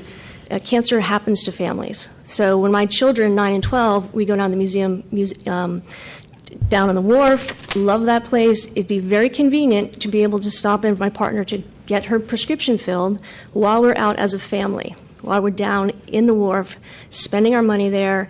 It's family-friendly. Having a medical dispensary there doesn't cause the riffraff, the vagrancy, and things that everyone else is discussing, right? People like myself, we need to go have a place where it's safe. There's parking across the street. I can actually walk, my children actually can be in that neighborhood. I'm not going to drag them to the Mission or anything like that. That just is, it's been a really kind of unsightly way of hiding the fact that we need to go get medicinal marijuana. So hopefully, you'll listen to the proponents here and really think about the access that citizens need here on this side of the city. Thank you. Afternoon. My name is Will Ramish with business owner in the Fisherman's Wharf. I've been there for about a year now. I own a smoke and gift shop right on Jefferson Street, and just want to express, based off of my 1 year of being there, how many patients have come to me asking where's the nearest MCD. Every time I'd have to tell them it's in downtown, or it's quite a half an hour away maybe with traffic.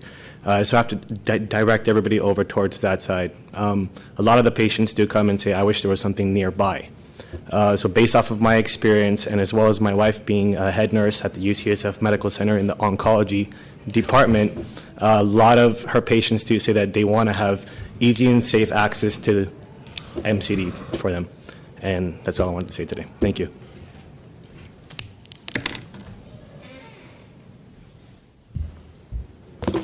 Good afternoon, Commissioners. My name is David Burby. I'm with Chapino's Restaurant and 7 retail stores in Fisherman's Wharf. We've been in the area for 35 years, active members, always trying to improve the area. There's no argument that medical marijuana is a necessity for some people. There's no argument that it's a medication that people need to have. That's not what we're here to discuss. Is it appropriate for Fisherman's Wharf to be the center of an MCD? When we talk about families and when we discuss to the area and the people who are involved in the area, I've heard comments like, well, there are hardly any kids walking around, or the schools are far away, or, oh my God, in the summertime, that's all we have is families. And the crime rate, people keep saying, well, there's no significant increase in crime rate. Well, the fact is that the police department is not allowed to collect data on MCDs, or where the crime rates go up or down in MCDs. This is something that it's a misconception. The fact is, I've spoken to police officers, and they told me, absolutely, crime goes up, vagrancy goes up, people smoke outside, people try to intercede buyers as they come into the MCDs. So I find that a ruse that, there's just no crime that happens when this goes on. The issue of accessibility, there are 46 dispensaries that deliver. I understand that you want to smell it, touch it, feel it, make sure that you have the right contact and it's important to you for your medication. But if you can buy fruit online, you can certainly buy fruit. You can certainly buy marijuana online. It would just take whatever algorithms that are already plainly accessible in any search engine. So that argument to me doesn't fly. The argument that accessibility, well, Fisherman's Wharf has 60 million visitors a year. That's an awful lot of people you put in that area. If you think you're going to go drive right into a parking lot, park your car, and walk over and get your medication, I have news for you. It's going to take you 6 hours and $50 for you can actually get in. It's not as accessible as they think it is. That's my point. And that's really the driving point of my comments. MCDs need to be a part of the city. Fisherman's Wharf is absolutely not the place for MCDs to be. Thank you. Next speaker, and Eugene Lynch and Penelope DeVries. That's me, Eugene Lynch. All right. Thank you, President Fong and commissioners. I'm not really a public speaker, but I have 5 relatives in the area in the northeast part of town. It would be beneficial to my family. 3 of these relatives are over 80 years old. Currently, I don't know their business if they're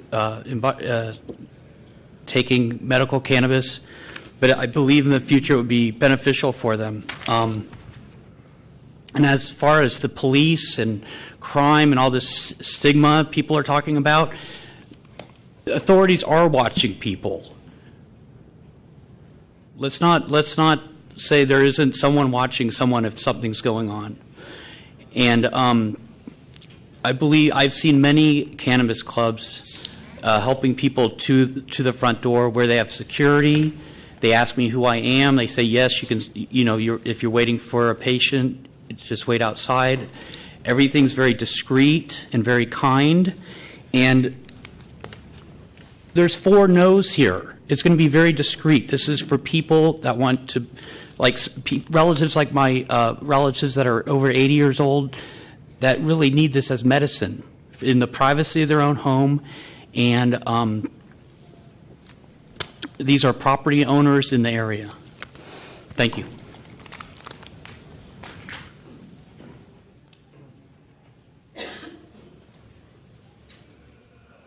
Hello, I'm Penelope DeVries. I live in District 3 at Powell and Sacramento Street. I lived there for 10 years, lived in San Francisco most of my life. I am a medical cannabis patient. One thing I noticed that no one's mentioned is that medical cannabis has been legal in California for 20 years. So it's not like, we don't have any experience of meeting people that have used cannabis for a long, long time. And most people, in my experience, are just normal working people. And the statistics that I have that back this up is that I ran a cannabis doctor's clinic for 4 years downtown San Francisco.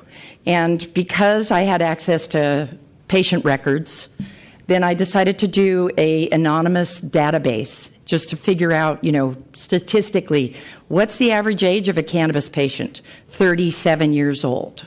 Those are the people that are going to get their medication. It's not predominantly gangsters. It's predominantly people that have families. So family friendly, yes, they are. And people that have jobs. They're not vagrants. People that use it responsibly. I mean, you don't go and buy marijuana if you can't afford it. You use it in preference. You don't want to use something that is addictive, so you use the cannabis. It just makes sense that in my neighborhood, I can go to this area, Taylor Street, that's convenient for me. I don't have to go south of Market. And I think that a lot of people in that neighborhood feel the same way. And I don't understand why there's so much weird opposition from merchants, because I don't think it'll affect their business at all. Cannabis dispensaries always have checkpoints at the front. And they're very strict about people that come in and out, and they do not allow loitering. So if you've ever driven past a dispensary, you probably won't see a lot of loitering, and you won't see a lot of gangsters, and you're not going to see a lot of people, undesirables. The people that I see on Fisherman's Wharf celebrating when I go down there to July 4th or on a Sunday afternoon, they look the same as everybody else that I see in the dispensaries. So I don't really understand the opposition, and I'm here to support this location. I really appreciate your time. Thank you. Thank you. Is there any additional public comment? Okay. Great, thank you.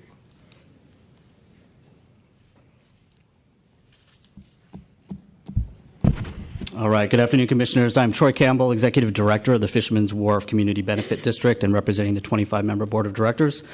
So San Francisco is a city that manages its neighborhood commercial districts through input, advocacy, neighborhood groups, activists, associations, and CBDs working with city departments and our district supervisors. As you know, Polk Street wants to keep out a Whole Foods. The Mission worked to keep out a Jack Spade store, the Castro and Umpqua Bank, and a Starbucks, and we placed moratoriums on certain types of businesses throughout the city. From Fillmore Street to Valencia Street, we worked to manage the retail mix by identifying those businesses that would not add value to the corridors and that could detract from the current merchants. That is simply what we are doing here. For Taylor Street, this type of business is akin to ground floor office space, a real estate office, a dentist office, businesses that do not fit the need for the majority of the demographics we serve, and one that could have a negative impact on adjoining businesses, especially in a retail corridor. Taylor Street is unique and serves those who are participating in San Francisco's #1 industry, tourism. The streets most similar to Taylor would be, of course, Jefferson Street, but I would also say Grant Street through Chinatown and also Powell Street between Market and Geary. These streets do not contain neighborhood servicing businesses, since these would detract from their walkability and interest. For a retail corridor to have businesses that are not complementary to their neighbors or those that would exclude a majority of the people walking down them would simply be a bad retail mix strategy. To put this into perspective, this side of the street contains 15 retail shops that cater to tourists, 2 food establishments, 6 sightseeing companies, 1 hotel, and 1 service business. At Fisherman's Wharf, we receive upwards to 12 million visitors annually, and 60% of those are not even from the state of California. That means this business would exclude nearly 7 million people walking through this district every year.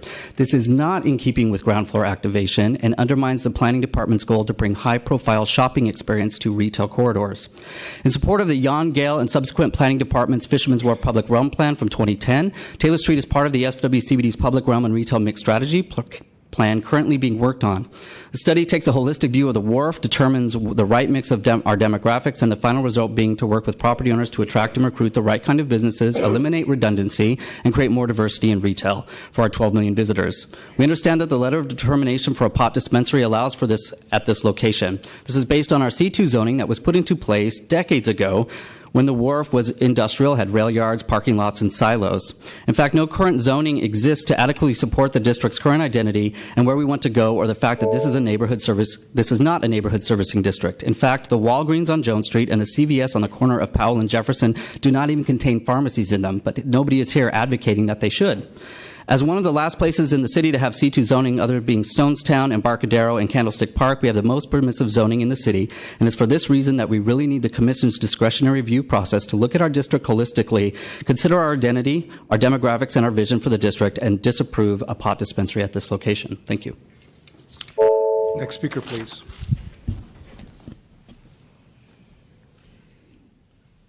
Hi, good afternoon. My name is Gina Alioto. I'm one of the property owners who is adjacent to the location for the dispensary. We have property along Taylor Street from halfway through Taylor Street almost all the way down to Jefferson Street. My concerns here are about the homeless element that we currently have right now. There are a lot of mental and there are a lot of alcohol and drug addicts down there. Given this type of element, we as a community have been struggling to try to contain the problem and help the homeless, help the police, help the outreach people, and clean up the neighborhood since people come off the cable cars at Bay Street and walk right down that street. In all these combined efforts, we have been able to make small advances due to the amount of people that are concentrated in the area and due to the amount of lack of police at times and due to the amount of crime and the accessibility to commit crime and obtain the money that they need to buy the drugs. Unfortunately, the drugs often are their only coping skill. As far as medical use of marijuana, I understand the need for it. I don't believe this location is the right location. I feel that perhaps many of their customers will become soft targets for the criminal element that's down there, knowing that they're carrying money or drugs upon them when they leave. I also am concerned about an uptick in crime. Right now, as you know, in San Francisco, we've had an enormous increase in auto break-ins, robberies, and theft, especially in the central area of Fisherman's Wharf. I could only see these problems increasing if a dispensary was to be in this area. I have a brother who's 51 years old, and not 3 weeks ago, he was arrested in Sausalito for having drug paraphernalia, having a loaded gun without the safety on, with additional ammunition in his pocket. He was arrested, he refused arrest, and he was taken into custody. My brother has been doing drugs for a great period of his life and has done a lot of damage to his mental stability and is a danger to himself and a danger to society. Unfortunately, he is back out on the streets, And many of the years that he did drugs, the drugs were actually obtained from Fisherman's Wharf. And any family member that has ever had to try to help another with this knows the frustrations and the walls that you are up against. Thank you. I'm sorry, ma'am, your time is up. Anyways, the atmosphere is one that actually depicts the very Thank you. reputation. Next speaker, please. Thank you. My name is Alexandra Pimenta. I represent 6 retail stores that are down on the wharf, one of which is on Taylor Street. And, I hear a lot of people saying that they want to have a location that's safe, not go down to the Mission, not go down to the Castro. But Fisherman's Wharf is not safe. My family has been there for generations. In the past 5 years, Fisherman's Wharf has gotten more unsafe and more unsafe every year. And I feel like this location being approved will just make it worse. The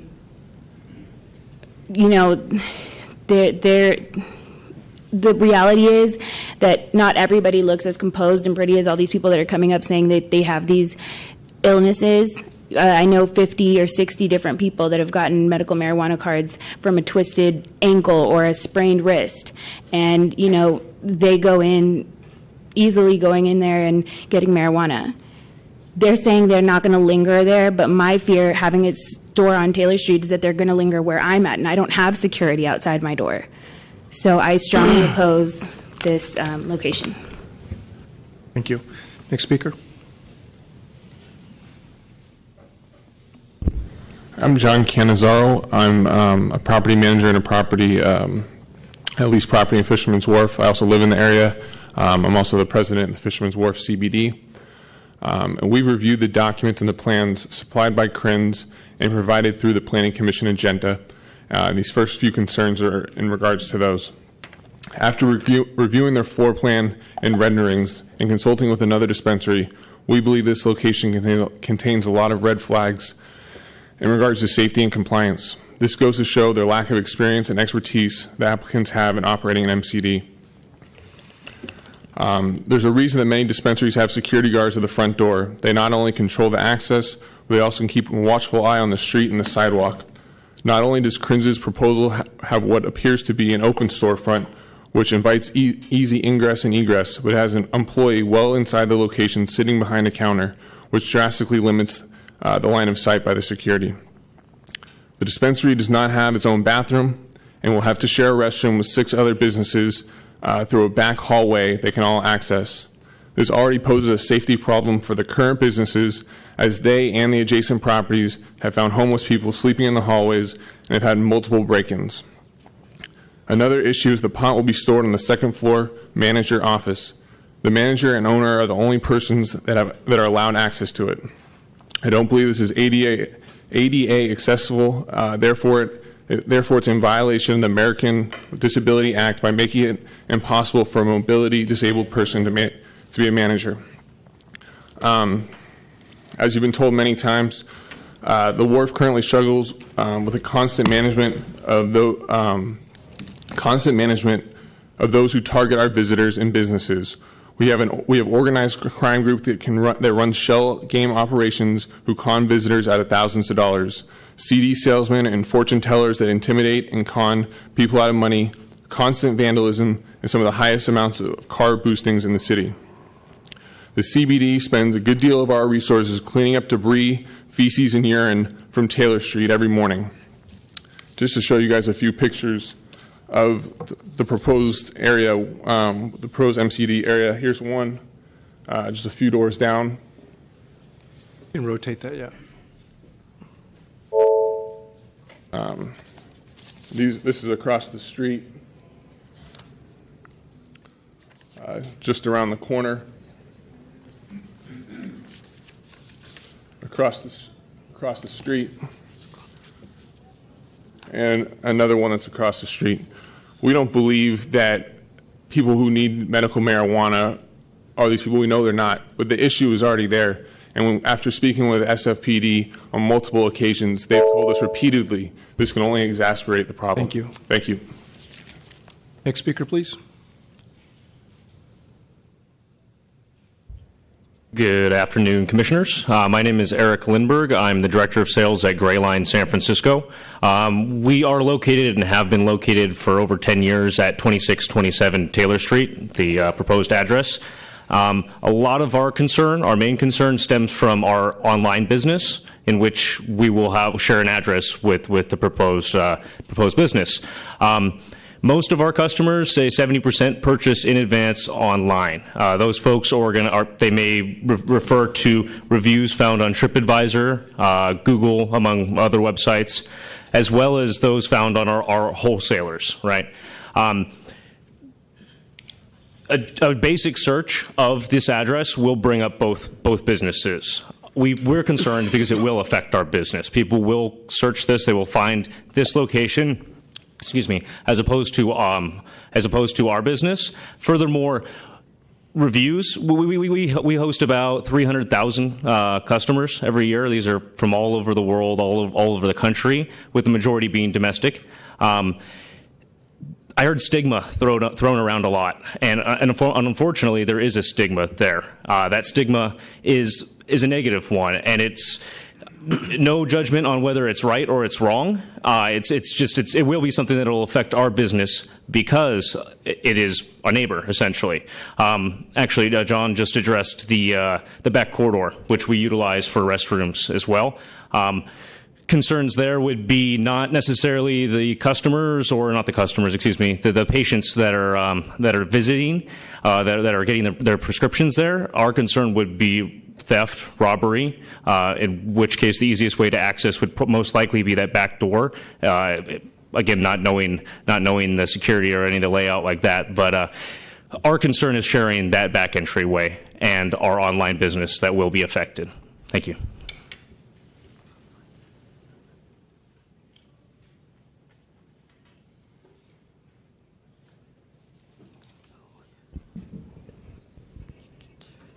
Hello, Mani Tonkamsuk, property manager at the Anchorage Square Shopping Center in Fisherman's Wharf. We're bound by Jefferson, Jones Beach, and Leavenworth Streets.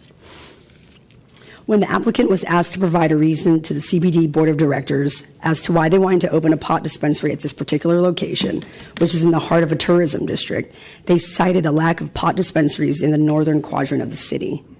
Our contention is that residents of Russian Hill and Aquatic Park could patronize the dispensary on Post and Polk, and residents of North Beach and Barbary Coast could patronize the dispensary located in South Market on Howard and First. It is also our understanding that the Planning Commission recently approved a pot dispensary in the Marina District, located at Lombard and Pierce. Moreover, in addition to the existing 25 brick-and-mortar dispensaries throughout the city, there are over 45 delivery service companies that will deliver marijuana to your doorstep.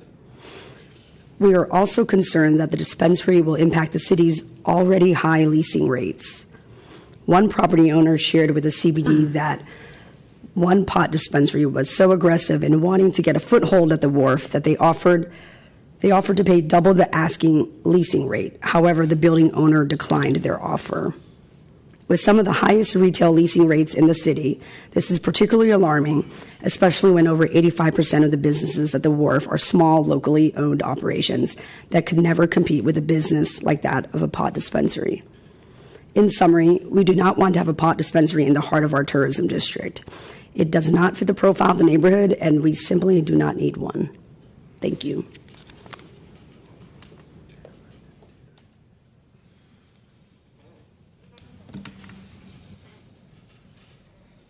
Hello, my name is Brandy Martz. I represent 2 restaurants at Fisherman's Wharf, and I'm also on the Fisherman's Wharf CBD. It is clear that a pot dispensary's proximity to schools and recreation facilities for children 18 and under is a concern, as it was written into the criteria for determination. Within 2,000 feet, we have Francisco Middle School and Galileo High School, and within 1,000 feet is the Kai Ming Head Start program.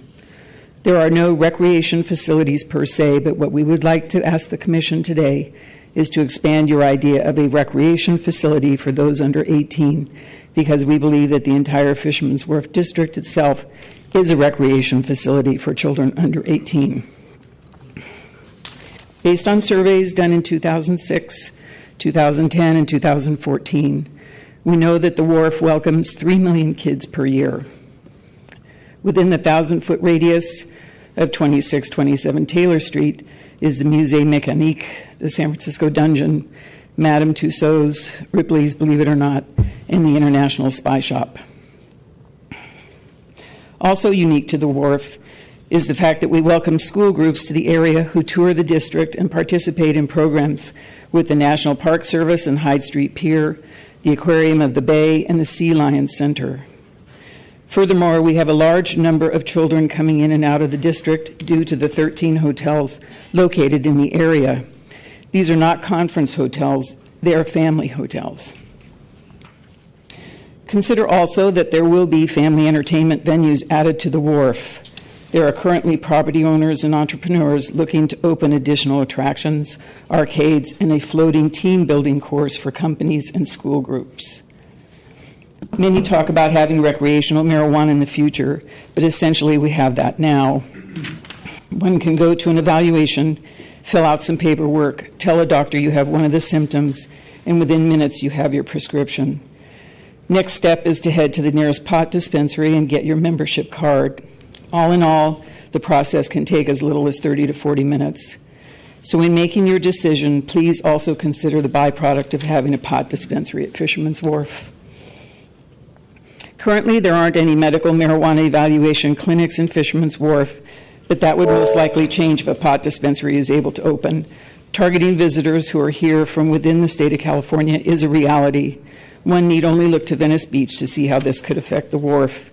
People complain about tacky t-shirt shops now. Imagine a future with pot doctors and marijuana solicitation on the sidewalks of the Wharf. How proud of the Wharf will we be then? Please take these items into consideration when you make your decision. Thank you.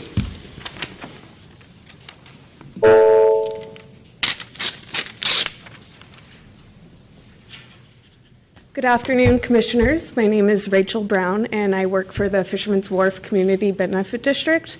I also have done contract work with 3 different businesses that are located within the 1,000-mile radius of 2627 Taylor Street. And I would like to say that I have been in strong opposition of this business opening at this location since we received notice of the application. As you are aware, both our organization and the applicant put out petitions online and within the community. Our petition was shared only within Fisherman's Wharf and the D3 district. We received 113 signatures. The signatures include business owners, property owners, hotel general managers, wharf workers, and residents, people with a truly vested interest in the well-being of the neighborhood. While the applicant's online and street petition received a large number of signatures, the vast majority of those signatures do not even live within the state of California, let alone Fisherman's Wharf and its neighboring districts. They are medical marijuana advocates from all over the world, not locals who understand the unique nature of the proposed location and how it could threaten the neighborhood's identity. Of the few San Franciscans who did sign their petition,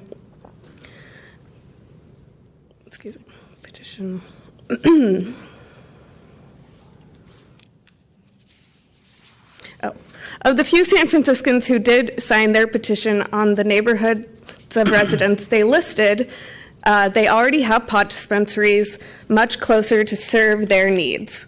We believe that it is CRINS's intention to get a foothold in our tourist district for the time when pot will likely be legalized in California.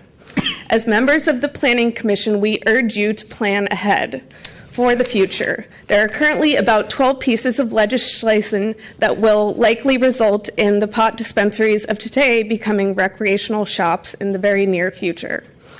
If using Colorado as an indicator of what is to come, the state saw a large increase in the number of pot dispensaries before legalization of recreational use. Now Colorado has many recreational facilities clustered in neighborhoods that are not a good fit for recreational distribution. We have the chance to avoid the same situation now.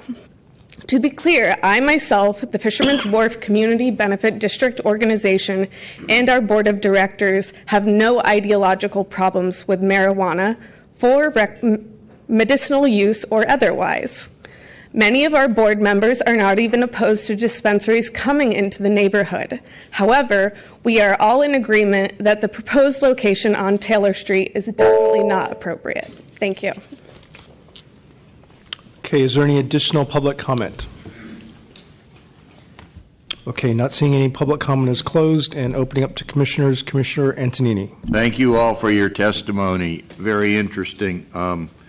I put a lot of credence in the positions by our traditional businesses from Fisherman's Wharf, the Fisherman's Wharf Association, the Community Benefits District, and many business owners who have been a significant and important part of our economy, and we want to make sure that we don't disturb their ability to do business.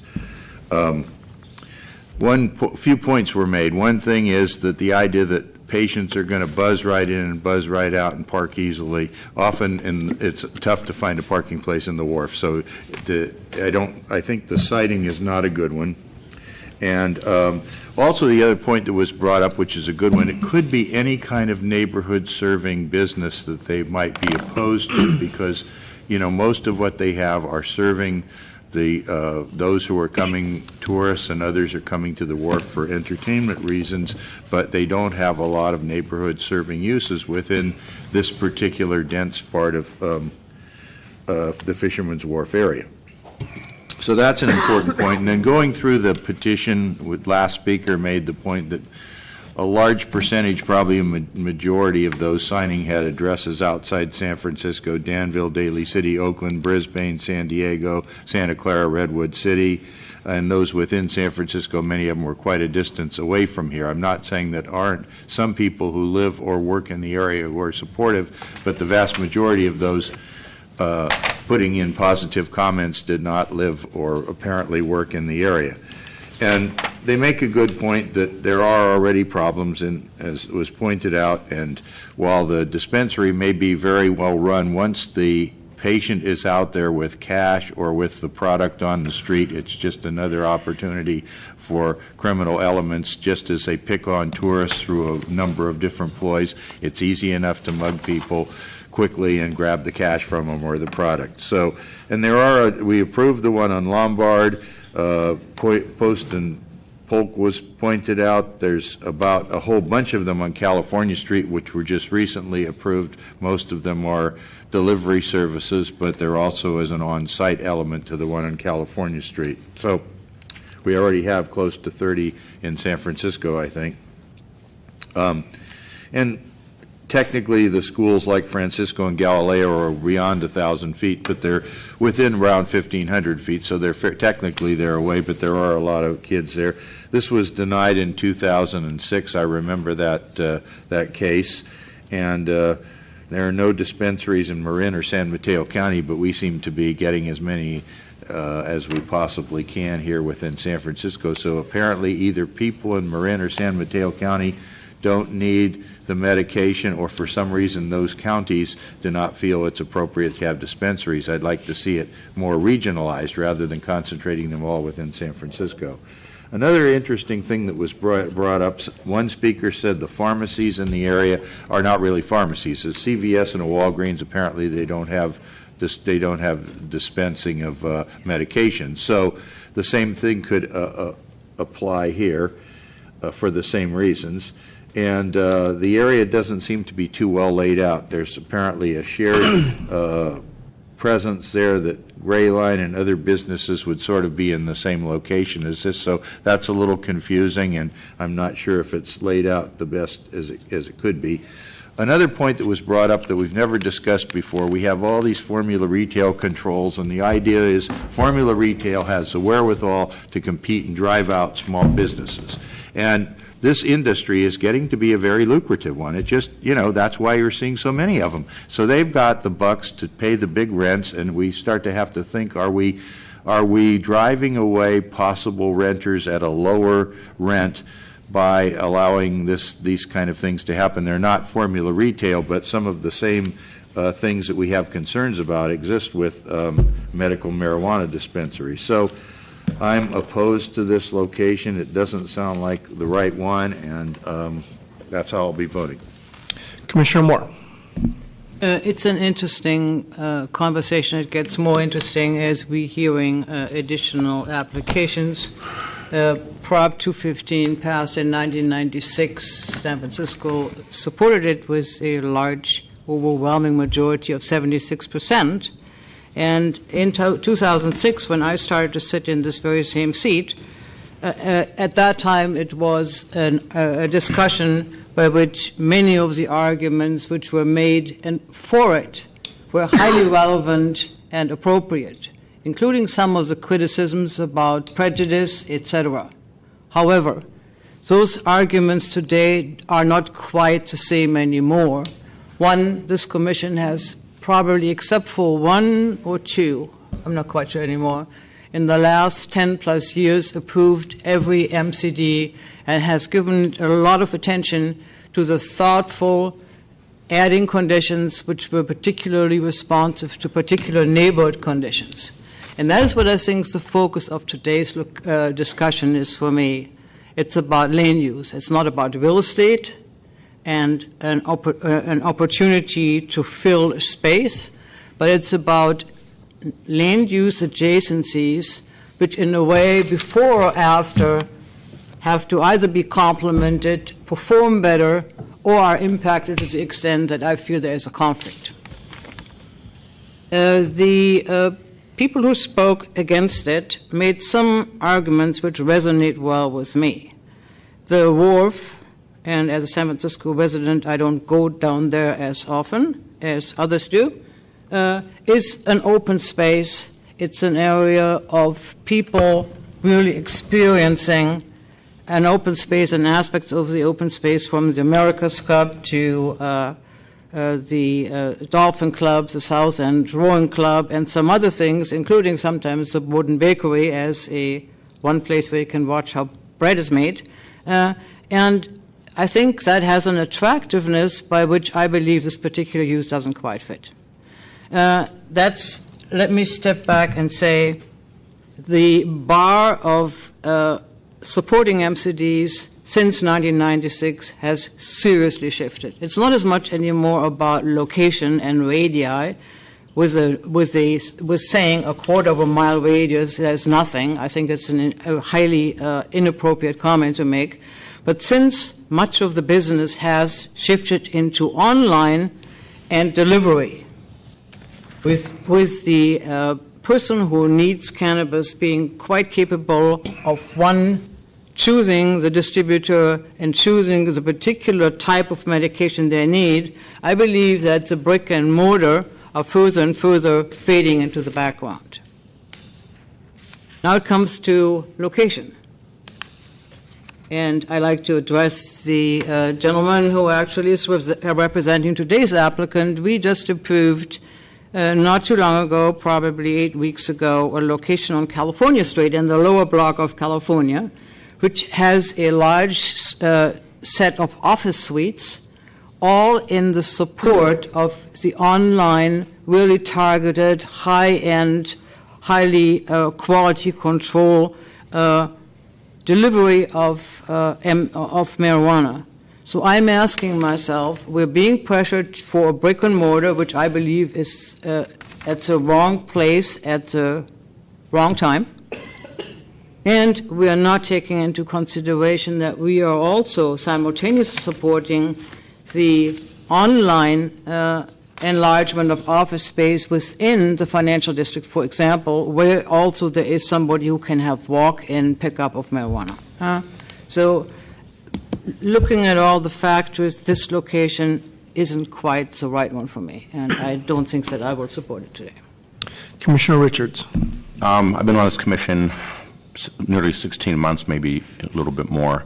I've never voted against a MCD, any of them. I've been in the minority, I think, on the two of them that we disapproved, or three of them. I led the charge to have the Apothecarium located on Lombard Street against fierce neighborhood opposition about a month ago. Personally, I absolutely support safe access. We have a medical cannabis dispensary 3 blocks from my house, a Church and Market. It's been an additive business for the neighborhood.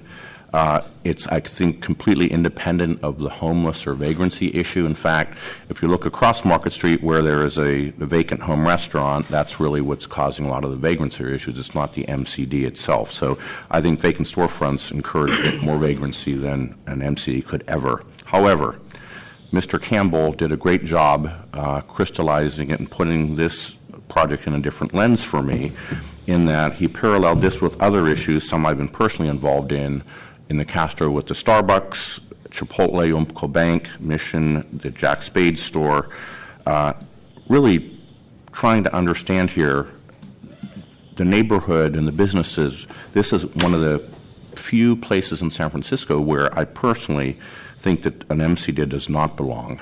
I'm probably going to cast a vote to take the R and disapprove the project.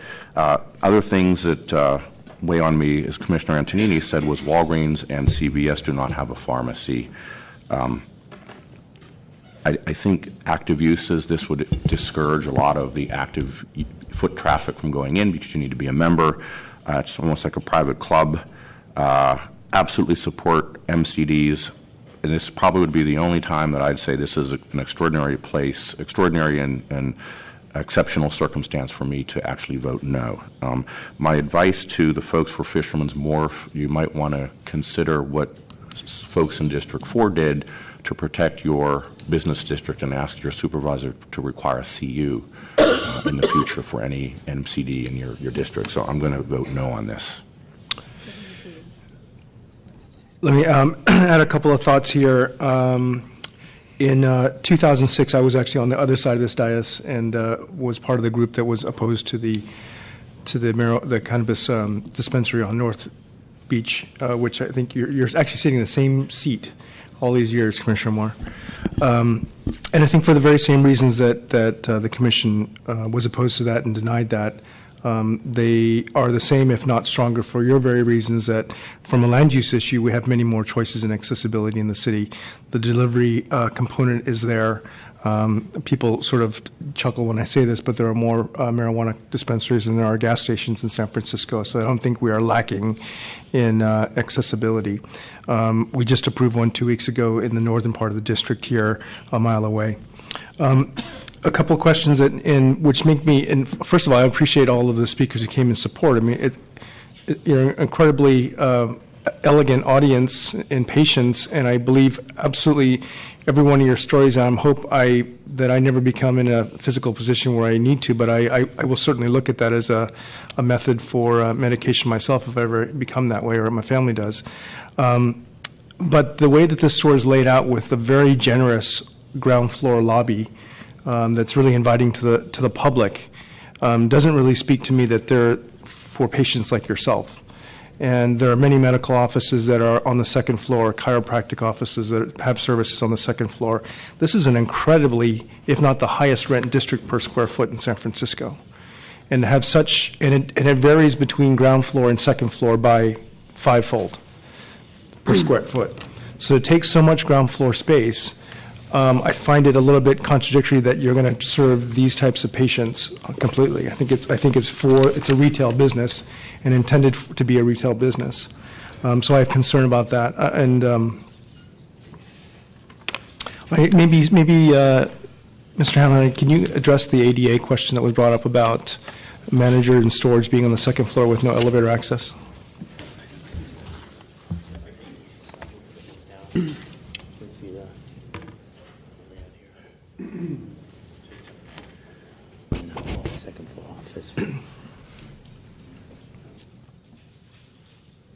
Well, actually, there's a storage area on the ground floor where the dispensary would actually be that can actually also hold the cannabis in the back.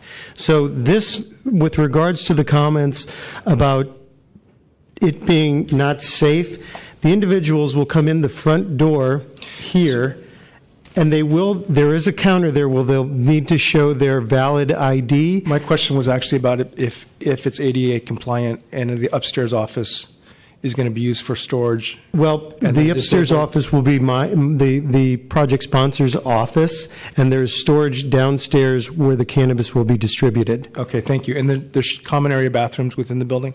Yes, I've met with the mayor's office, and they are ADA compliant, as well as the entryway going in and out will have a lift. Okay, thank you. Thank you. Commissioner Hillis? So, I mean, these are always tough issues that we have because we get a lot of people arguing on both sides.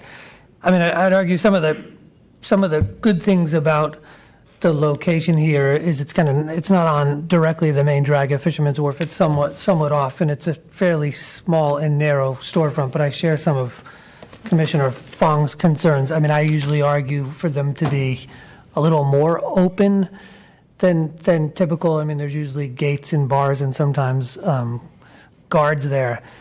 But I think, you know, if we were to approve something here, the design would need to change. I think it's actually for this district kind of too open and welcoming and shouldn't look the way it is. But so that's the good, and that there's no other MCD fairly close by. I mean, we've had issues with clustering, which we don't have necessarily in this district. The question of kind of, I've argued in the past, and I believe it's true, that these shouldn't really go in retail districts. They shouldn't be considered retail in nature. I mean, we try to discourage things like dental offices or medical offices in districts. We don't these, but they share similar traits, and we probably should discourage them and try to encourage them on second floors of buildings or where we would have medical office space. But the code doesn't do that. I mean, the code actually encourages you to be in retail districts, which I think when we broaden this discussion, because I think it's inevitable this is going to be legal and we're going to have more of these in places, especially along retail corridors, how do we treat that and what do we do in retail districts? And I think it's particularly acute here in Fisherman's Wharf, where it's one of the most heavily trafficked retail districts, and having kind of deader areas with kind of non-retail space is problematic. I agree with Commissioner Richards that a lot of what we heard about crime or homeless don't resonate with me at all. I live 2.5 blocks from an MCD. I have 3 kids, 10 and under.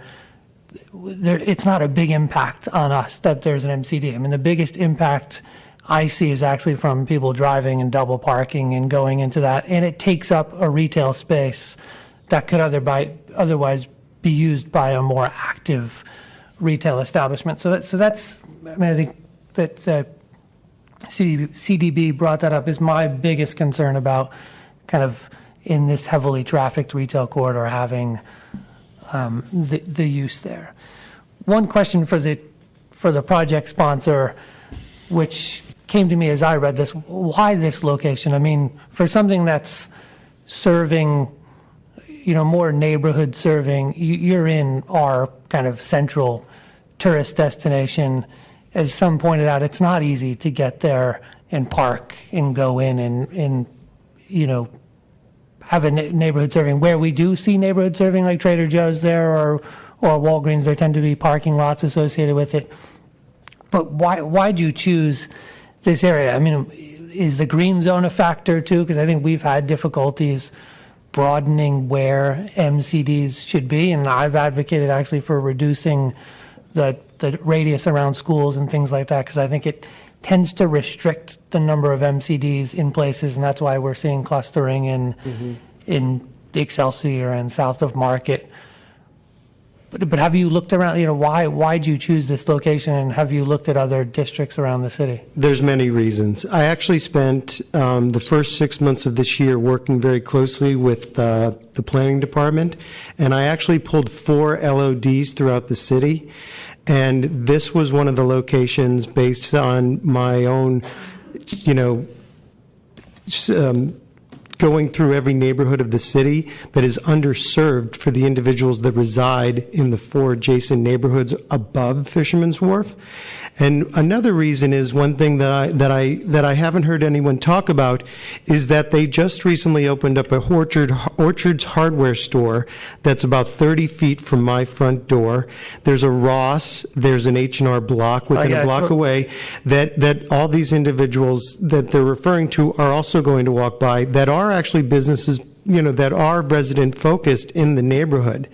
And another reason is that I did follow the guidelines that were laid out by the mayor's office as well as city planning, and this was, deemed and agreed upon from the city planning in an LOD for the green zone, a valid place to open. Sure, for the green zone. But you mentioned those 4 kind of adjacent neighborhoods in the city that I think people have referenced, and your petitions show folks who live in that neighborhood. I think people said they did live in that neighborhood.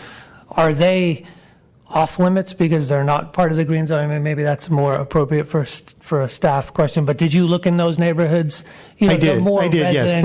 I did. And the area where I am on Taylor Street was pretty much the only green area on that whole side of the city in District 3. Yeah.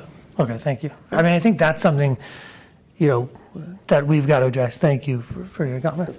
Is that because I don't think it's the best area in the city to put an MCD because it's not serving, one, because of the heavy retail nature of it, and it's not serving necessarily the people who are there. It's not residential. But I think the problem is you're drawn to it because it's in the green zone. And, we've put these kind of arbitrary restrictions, I think, on the green zone, which has led to over concentration. I mean, I think Fisherman's Wharf businesses have been able to kind of insulate themselves against it, even though it's part of the green zone, but others like the Excelsior and Soma haven't. Well, the one thing that I'd like to go back to is you referred to the accessibility and parking in the area. There's actually but a parking lot directly across the street from my storefront that would house about roughly 200 cars, and within a 1 block radius, there are 4 additional parking garages, and in my business plan, you'll see where I will offer that parking validation for those individuals. Thank you. Commissioner Wu. I kind of want to pick up on the conversation that Commissioner Hillis is having.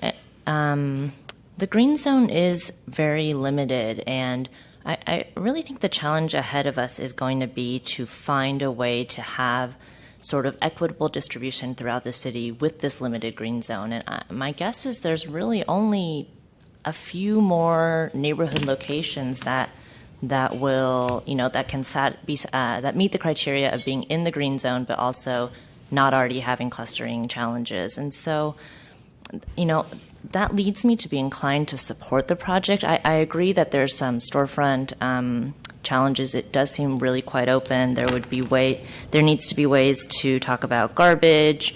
It's in the motion: garbage, recycling, sidewalk, community liaison, all of that. But I think what's going to happen is we're going to continue to see MCDs being proposed here, and we may then start to be in the position where we can't support any of them. And I think that indicates something needs to change with the way we're defining the green zone. To the questions of land use, it is challenging that the underlying land use or zoning is C2. And so, Fisherman's Wharf, if it should be treated differently, I wish that we could look at it more in the light of sort of these named districts that we have. So, Irving has a named district. Almost every neighborhood now has named districts. They're neighborhood commercial districts, and this is a tourist area. So there is a distinction there. But Fisherman's Wharf isn't a C2 the way that the rest of downtown is C2, or it's not downtown, or the way that other C2s sort of function. And so it makes... So without a distinction, it makes it harder to talk about it differently as land use. If I may, I just want the public to know that this commission, we hear these items, MCD items, maybe once a month. sometimes twice a month. And every single one, we spend as much time deliberating about these, and they really are address by address. And I think you'll even see commissioners not necessarily act in the same way each time, which is good to me because that means we're thinking about each one independently and given their own circumstances, uniqueness. I don't mean to put Director Ram on the spot, but I do want to. The last two comments have been about the green zone, whether it's appropriate to revisit that. And also, I've mentioned this at the last meeting, should marijuana become legal on the 2016 ballot, are we as a city prepared and how are we going to approach that and approving or disapproving these as we go forward between now and whenever, if it does become legalized? What are our measures and if I'm supportive of any kind of moratorium, it may be to put a moratorium on these since we have so many in the city until it becomes legalized and we can put a plan in action. Yeah, Commissioner, I think there's a couple of interesting questions that I'm not sure I have a great answer for at this point, but the green zone, of course, has forced in some clustering, as we all know, and in some parts of the city, supervisors have put forward legislation that I believe somebody mentioned would require a conditional use rather than a mandatory discretionary review. The conditional use, of course, is a higher bar. The bar is necessary and desirable as opposed to whether it's an extraordinary circumstance. So that's one factor. I mean, I think from our standpoint, we would, as Commissioner Hill has said, that we have been discussing the possibility with supervisors of loosening up some of the spacing requirements from some of those uses because we do think it's unfortunate that some of the MCDs have been clustered, and the commissioners have raised that concern. With respect to the potential legalization, it's hard to know until the actual legislation moves forward, but I suspect there would be some kind of transition that would allow for two things. One, to address the issue of existing MCDs, and the other that would allow for some time for cities like San Francisco or any cities in the state, for example, for that matter, to understand the relationship between existing MCDs and potential legal locations to buy marijuana. So the city, I believe, is setting up or has recently set up a task force to start looking at that issue. I think to date, that task force hasn't been dealing with land use issues, and I think it's time that it does, and we will certainly see if we can get a seat on that task force to do that, because there are a lot of unanswered questions, frankly, at this point that we just don't know until legislation at the state level does move forward. Thank you. I think I speak for the full commission in that we'd like to assign someone to follow that and whatever variations of ballot measures are to really track them, and then if any one of those should pass, what the implication would be and how we treat that going forward. Thank you. Commissioner Johnson. Thank you very much. Thank you for asking that question. Commissioner Fong, I was actually going to say something along similar lines. I would actually love to see us move towards potentially a moratorium on seeing these. I think we just need more clarity, and we're always between a rock and a hard place on these decisions.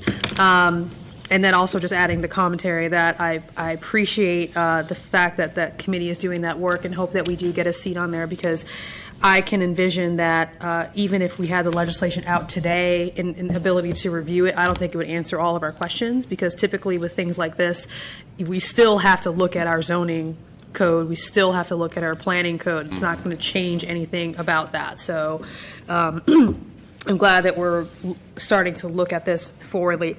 I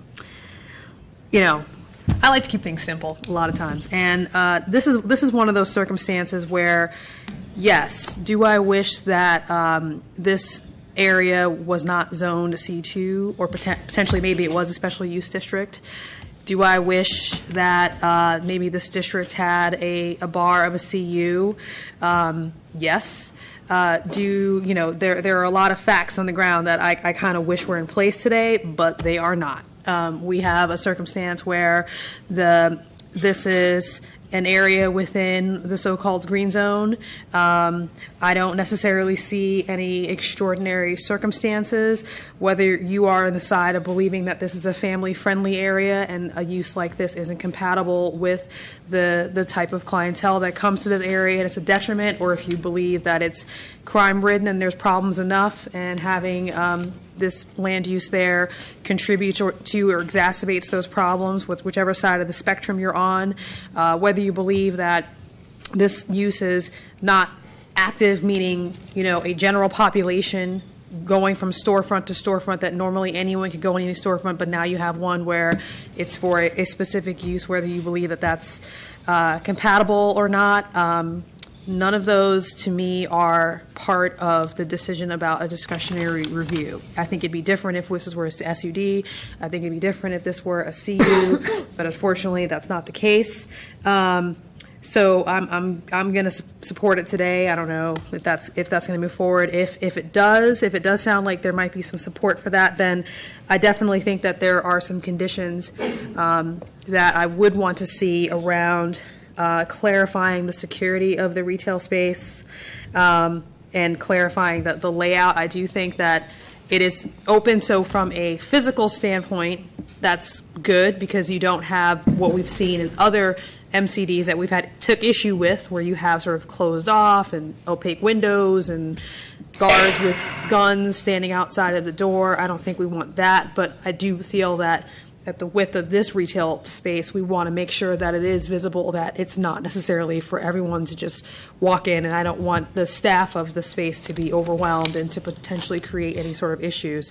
So we'll see where we end up. I think that there are some conditions that I would want to impose on this space, but otherwise, because of the zoning we have here, because of the rules where MCDs can locate themselves, and because of the facts in the ground and the type of level of decision that we are asked to take here, I have to support it. Commissioner Antonini. Well, the unusual and extraordinary conditions are locational, and it was pointed out very well by one of the speakers. They made an analogy to that part of Powell Street between Market and Geary, possibly even Post, Grant Avenue in Chinatown. You could also say the area around AT&T Park, around where the new Warriors Arena is going to be, the Cliff House. There are certain areas that are, for lack of a better word, they are strong entertainment areas that people come from all over the world to, and I think this could be disruptive to a situation that is somewhat precarious at times, and that's what all the merchants have virtually said, and they just don't feel it's right here, and I tend to agree with them because, it's supposed to be neighborhood serving, it's supposed to be for people, some of whom will be in the area, some of whom will come from outside of the area. It could be located somewhere else. I know the green zone is small, but it's not like we don't have a lot of dispensaries in San Francisco already. And I think that it's not the appropriate thing, so I'm going to move to take DR and disapprove. Second. Commissioner Moore. Perhaps if this particular application would come to us after state law has passed, this would perhaps, under different circumstances, be an okay location. But since that is not the case, I do think that the fit isn't quite there because the physical requirements for securing the space in a manner that is, at this moment, typical for most all of them, is for this particular area does not the right land use decision at this very moment. And it's for those reasons that I can't support it. Commissioner Hillis. Yeah, I agree with the comments. It really is a fine-grained land use decision. I think if it was on the second floor in the same building, I could be supportive. I think it was almost a block off in a less of a retail area. We could support it. I do want to note on we should get a spot on the committee that's looking at the issue of legalization, because I think it's coming, obviously, in land use is important in this, because I think we can't have this issue where we arbitrarily limit locations because of the green zone. I don't think it makes sense, and it's put us in these positions where we're looking at clustering or no MCDs in spaces, in questions of if you have an MCD, does that automatically move you into allowing it, as a recreational use in that spot? Because we've looked at MCDs under different scenarios. So, I think we should broaden the places it should be and not necessarily have this differentiation between CUs and DR in places. There should be, if it's legal and recreational, it should be allowed in Fisherman's Wharf and downtown as much as it should be allowed in the outer Sunset or Richmond. So, I think it's important to get a seat at that table. If I may, just quickly, Aaron Starr had just corrected me to tell me that the The task force is meeting starting next month under Supervisor Wiener's request, and we do have a seat at that table, so I stand corrected. Thank you. Commissioner Richards. This one's not a project-related one, but I've already heard 2 commissioners, possibly 3, including myself, mention interim controls, and I would suggest, and I don't know how the process would work here, but under Planning Code Section 306.7, that this commission initiate interim controls on MCDs until we have clarity on legalization. I would want to put that out there, maybe have a hearing on it. And perhaps if I could suggest to see what happens with the task force so that we could hear some of the results of that. I'm sure the interim controls will be one of the things they'll be discussing as well. Thank you. Thank you. Commissioner Moore. And since this was a very robust discussion, I'd ask the director to have a transcript of the salient points, which might help you as you are starting this to intersperse into the upcoming discussions. Commissioner Johnson.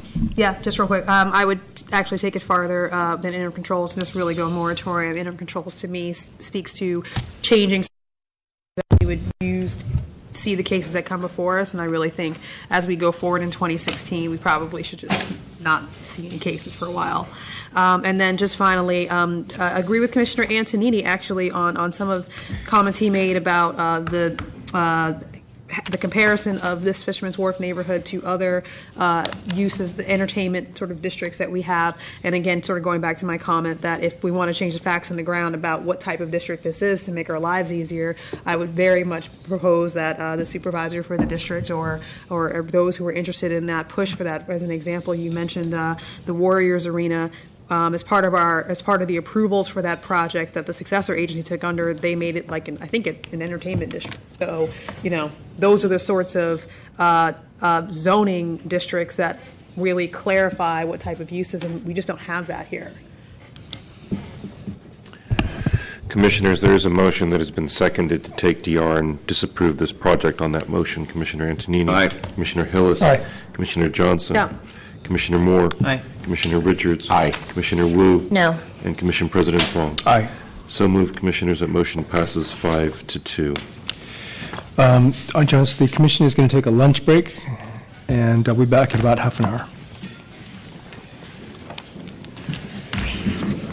You better eat.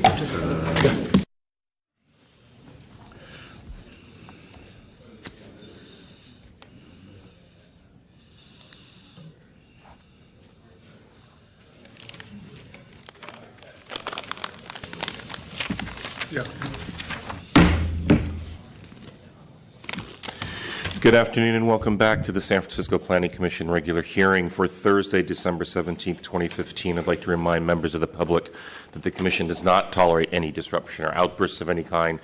Please silence your mobile devices that may sound off during these proceedings and when speaking before the Commission. If you care to, do state your name for the record.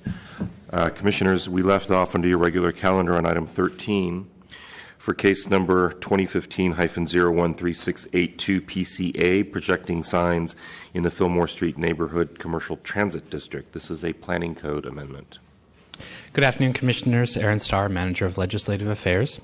The item before you is an ordinance that would amend the planning code to allow projecting signs in the Fillmore NCT District of up to 125 square feet in size and up to 60 feet in height. However, the maximum allowable height would depend on the features of the building to which the sign is attached. Further, the wording on these signs must be arranged vertically. Signs may not obscure architectural features of the building, and the sign cannot damage the building to which it's attached. Currently, projecting signs in the Fillmore NCT District are limited to 24 square feet and 24 feet in height. These controls were drafted with the Fillmore Auditorium in mind, which is seeking to add a marquee sign.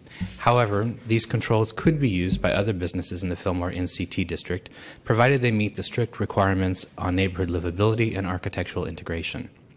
Staff is recommending 3 modifications to strengthen these sign controls, which include require the sign to employ a remote transformer and that the sign is designed with a minimal profile to be as narrow as structurally feasible, require the sign to have an indirect means of illumination during business hours, such as reverse halo lettering, limit the proposed sign to 1 per building and only for the primary occupant of the building.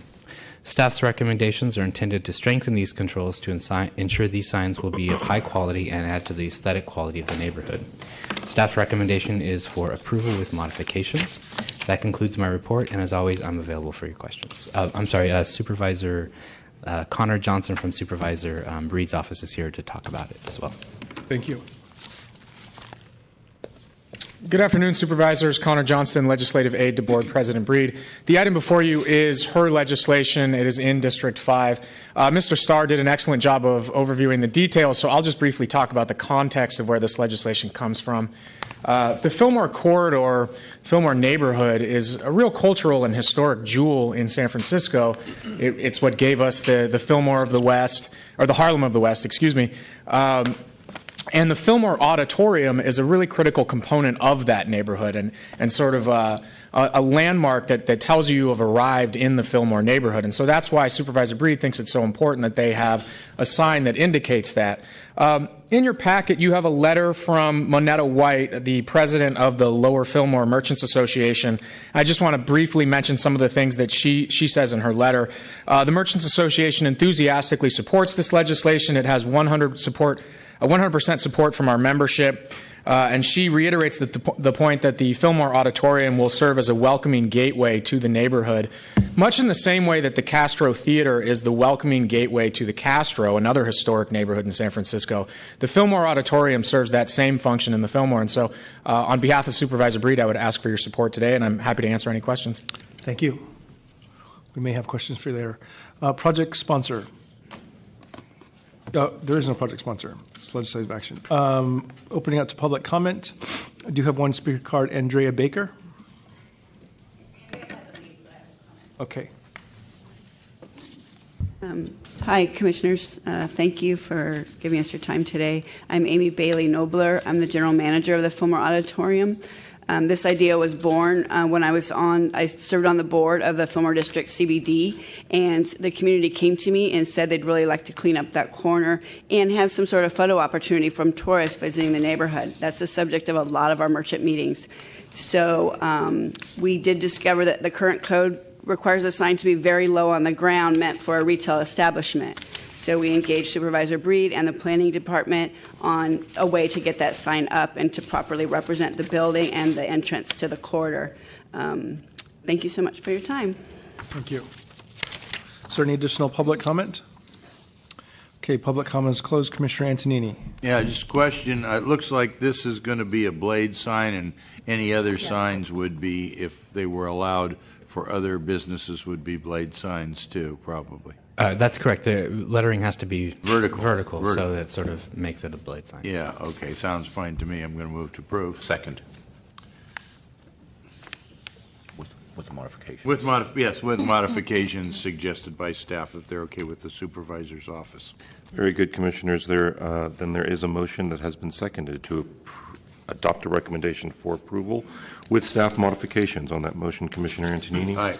Commissioner Johnson. Aye. Commissioner Moore. Aye. Commissioner Richards. Aye. Commissioner Wu. Aye. And Commission President Fong. Aye. So moved, Commissioners. That motion passes unanimously 6-0 and places you on item 14 for case number 2014-003157 CUA at 1598 Bay Street. Conditional use authorization. Good afternoon, Commissioners. Brittany Bendix of Planning Department staff.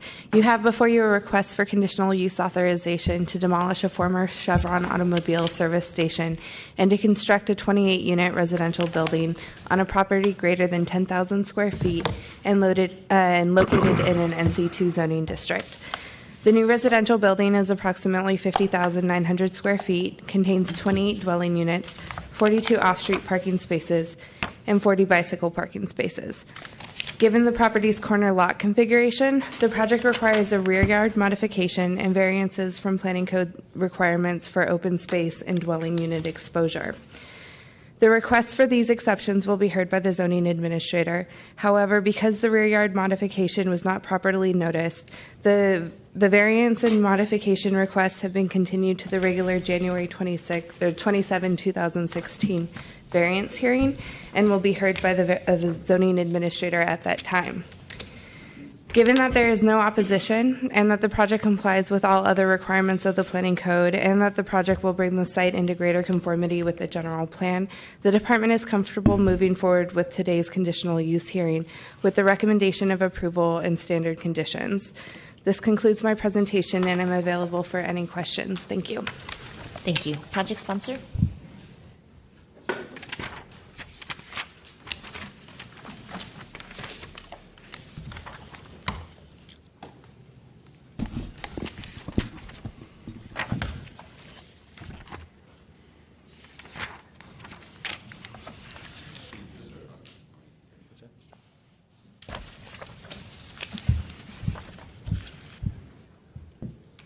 Honorable Planning Commissioners, Planning Staff, ladies and gentlemen, my name is Mark Conroe.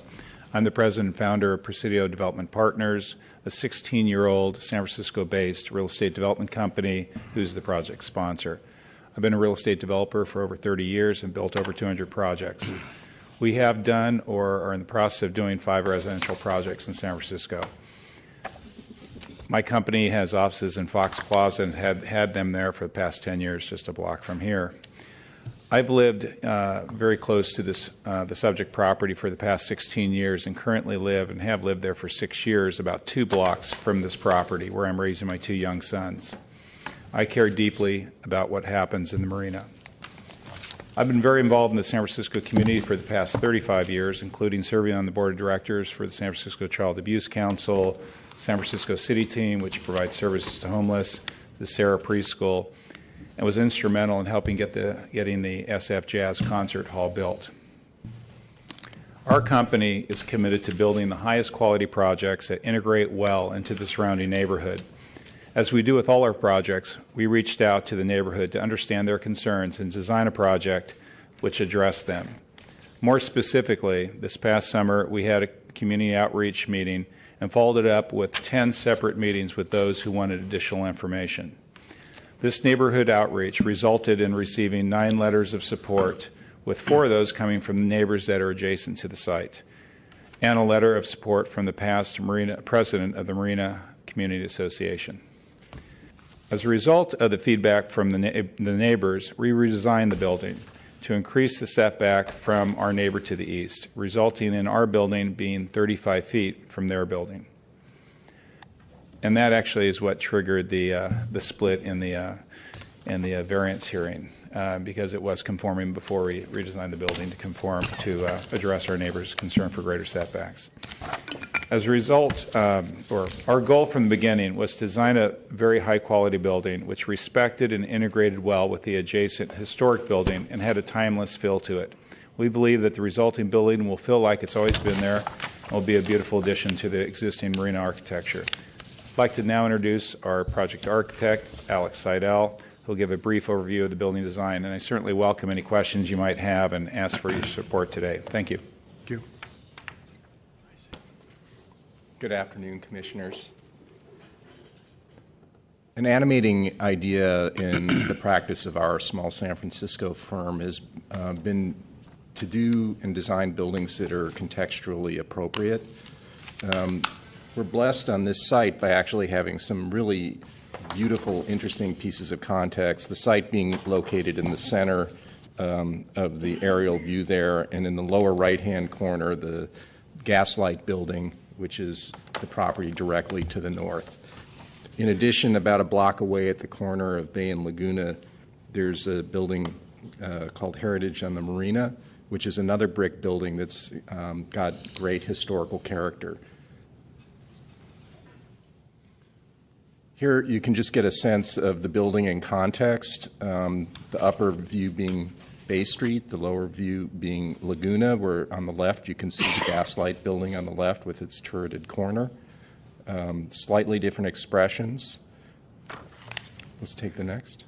Here's a slightly aerial view of the intersection of Bay Street and Laguna. The building is designed as 4 stories, 40 feet high. And along Bay Street, it's divided into bay modules of about 25 feet, which is typical San Francisco planning module, with bay windows and some slots in size to make the divisions between the modules and a slightly different expression on Laguna. Here's the site I'm sorry, Buchanan Street. Thank you, Mark. Site plan, so that you can see the building anchoring the corner. The corner is currently kind of a missing tooth in the fabric of the block. Here's a ground floor plan. The main lobby for the building enters off of Bay Street, sort of toward the right-hand side. The yellow box is the bike room. And then the auto ramp comes in off of Buchanan Street on the north side of the block. That's good for several reasons. It improves the bike safety on Bay Street, and it's also it's the lower elevation. The site is sloped, has about 6 feet of slope going to the east. Next. A compact one-level basement with 42 parking spaces. Next. The elevations, the principal materials are brick, glass, some metal detailing. And here you can see in the top elevation, which is Bay Street, the use of vertical slots of glass, which sort of give the building more of almost a townhouse or neighborhood character.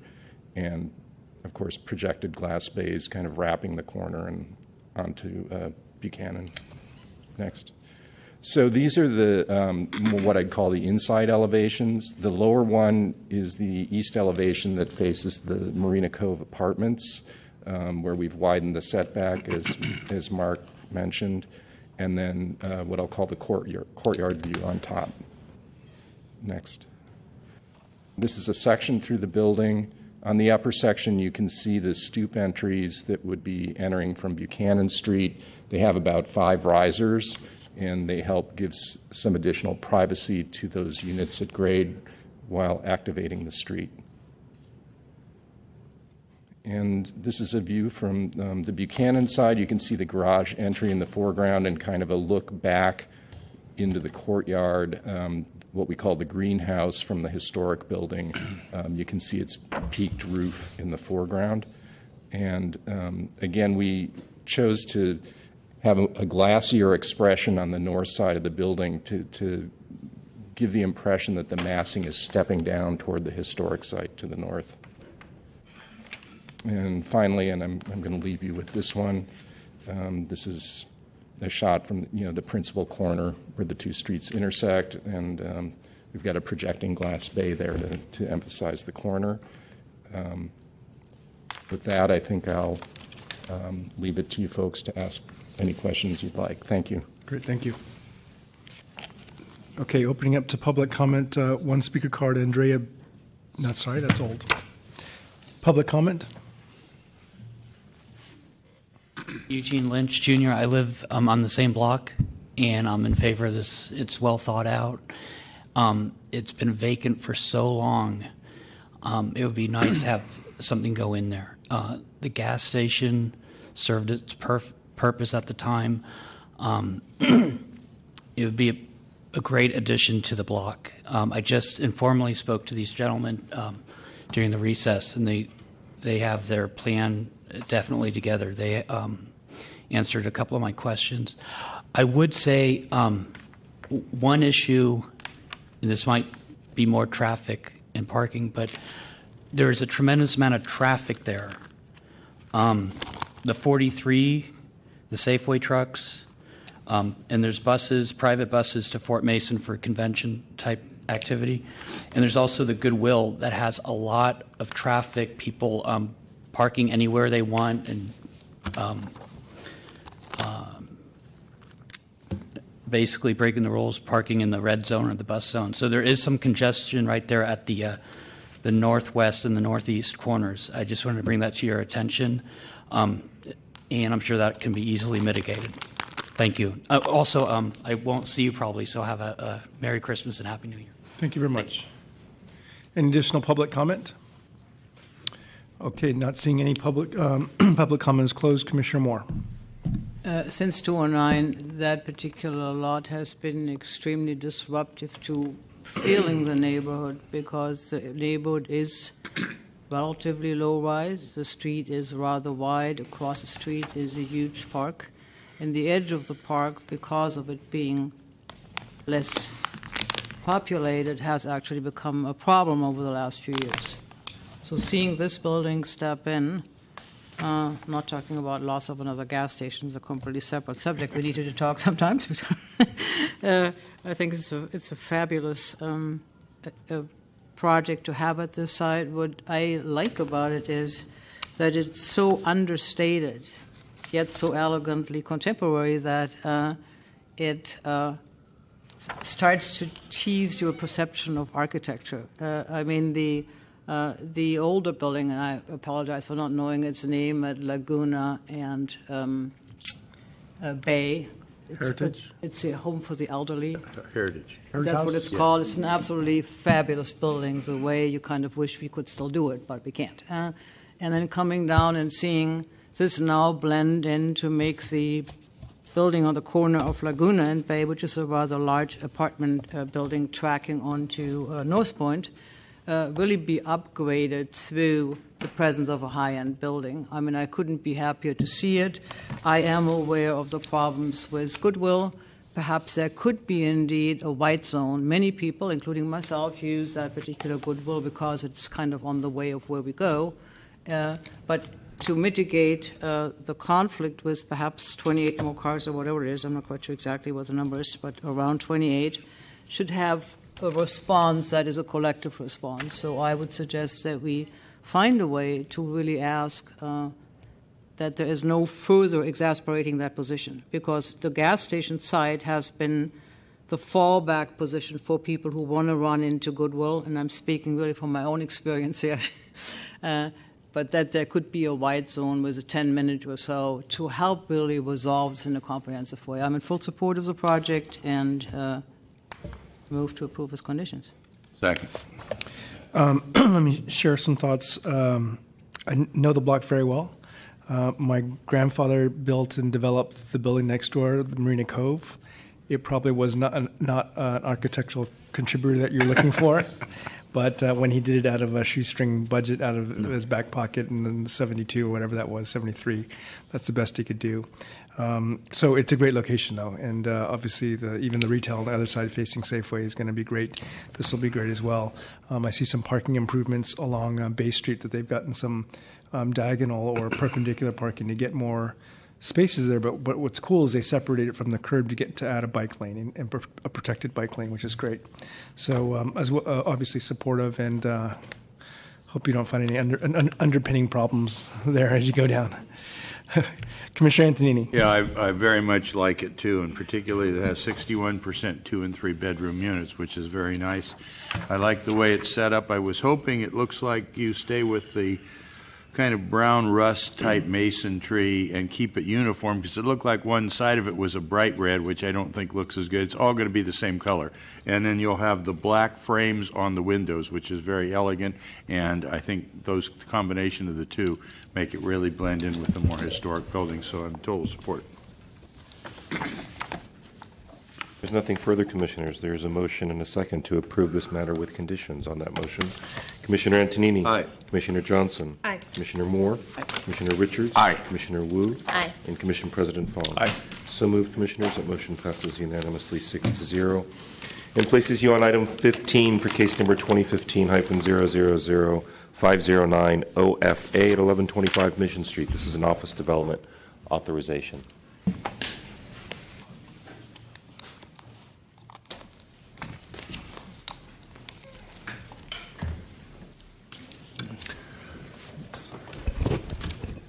Good afternoon, Commissioners. Rich Sucre, Department staff.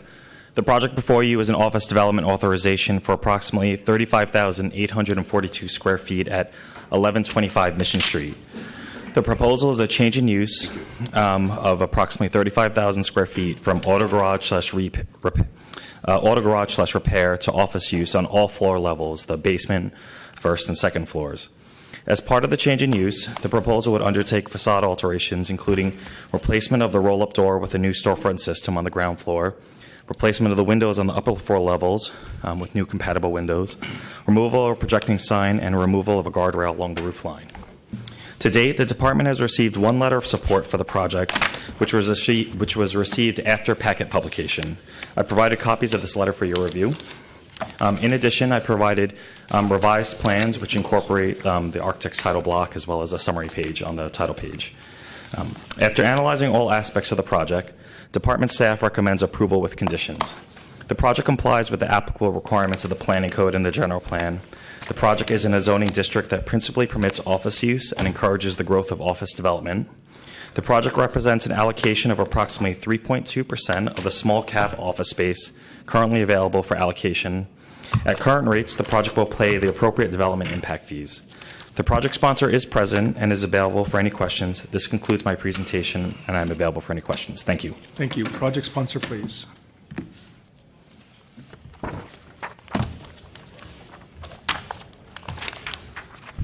Thank you, Commissioners. John Kevlin here with Ruben, Janice, and Rose on behalf of the project sponsor. The project before you today would eliminate a public parking use and convert it to a structure, convert the structure to an office building. The existing building consists of 36,000 square feet of paid public parking and some minor auto repair use. And the project will convert the building to office. It includes the rehabilitation of the exterior of the building, which was built in 1927. It's going to improve the facade, make it appropriate for office occupancy. The building's also undergoing a full seismic upgrade as well to keep it safe into the future. The project significantly fulfills the goals of the Vision Zero policy. This has become increasingly important over the last couple of years. The goal is to eliminate all traffic deaths in the city by 2024. SOMA has one of the highest levels of pedestrian death and injury, and Mission Street is considered a high injury corridor. The project eliminates all automobile access to the site. It eliminates a 60-foot wide curb cut, and the removal of the high automobile access use will reduce conflict with pedestrians and cyclists. It also supports the city's transit first policy. It's just a block away from both BART and Muni stations. And it also provides an active use to further improve the pedestrian experience along this street. So, in short, the project would eliminate a disfavored parking garage use, improve pedestrian and bicyclist safety in a high injury corridor, and establish a new office use that greatly improves the look of this 1927 building. And for these reasons, we respectfully request the Commission approve this office allocation. Thank you. Thank you. Opening up to public comment. Not seeing any. Public comments closed. Commissioner Richards. I think this is a great project. For all the reasons that you mentioned. I love the new look of the building, and I especially like the fact that you're eliminating the curb cut. It's a project that I definitely could support. Commissioner Moore. I have a question for Mr. Kevlin. Have you, again, you know my propensity towards finding a way to protect PDR. Has there been any discussion with you and your client regarding one-on-one replacement, identifying nearby sites or anything like that? Because as you know, this building is, for all intents and purposes, defined as a PDR use. And that is an issue dear to my heart. I personally cannot just kick the can down the road and saying, oh, somebody else will take care of it. Has there been any active, engaged discussion about replacing PDR or supporting a replacement of PDR? It's certainly something that we discussed during the process because of this exact issue. Commissioner Moore understanding the sensitivity around PDR, especially in south of Market. The difficulty with this building is, first, it's mostly a parking garage. There's a minor kind of tire repair, tinker with your motor vehicle in the basement. And then there was some space in the upstairs that the building owner kind of had as his kind of storage shop to do various things. So it wasn't, other than the paid parking operation, it wasn't an intense PDR use outside of that. What's difficult here is that we are converting it to an office use, which is, folks in, the kind of use that's not generally consistent with other PDR use on the site. So the short answer is it's something we've looked at here, and we knew that it's something to consider. But ultimately, this is the project that the project sponsor settled on. Commissioner Antonini. Move to approve. Commissioner Moore. I was actually pensing over what you said, so I wanted to actually address perhaps the director, that this may be an opportunity for starting to formulate policy, because I don't think we can continue to displays PDR. Even if this is a parking and a garage, it still displays at least a number of jobs and employment, which is at the core of protecting PDR, that we find criteria by which there is indeed a beginning of formulating how we deal with displacement and where. I think I urge all of us to start taking that seriously, because as we are cranking up our discussion on housing and how to solve the housing problem, we need to start talking about simultaneously the issue of job loss and displacement of employment. I'm happy to, Commissioner. I will, just as what we are doing on that front, the Central Soma plan has a goal of PDR one-to-one replacement in Central Soma. We are working on that in the context of that plan. We are having that same discussion with folks in the mission on the Mission 2020 work.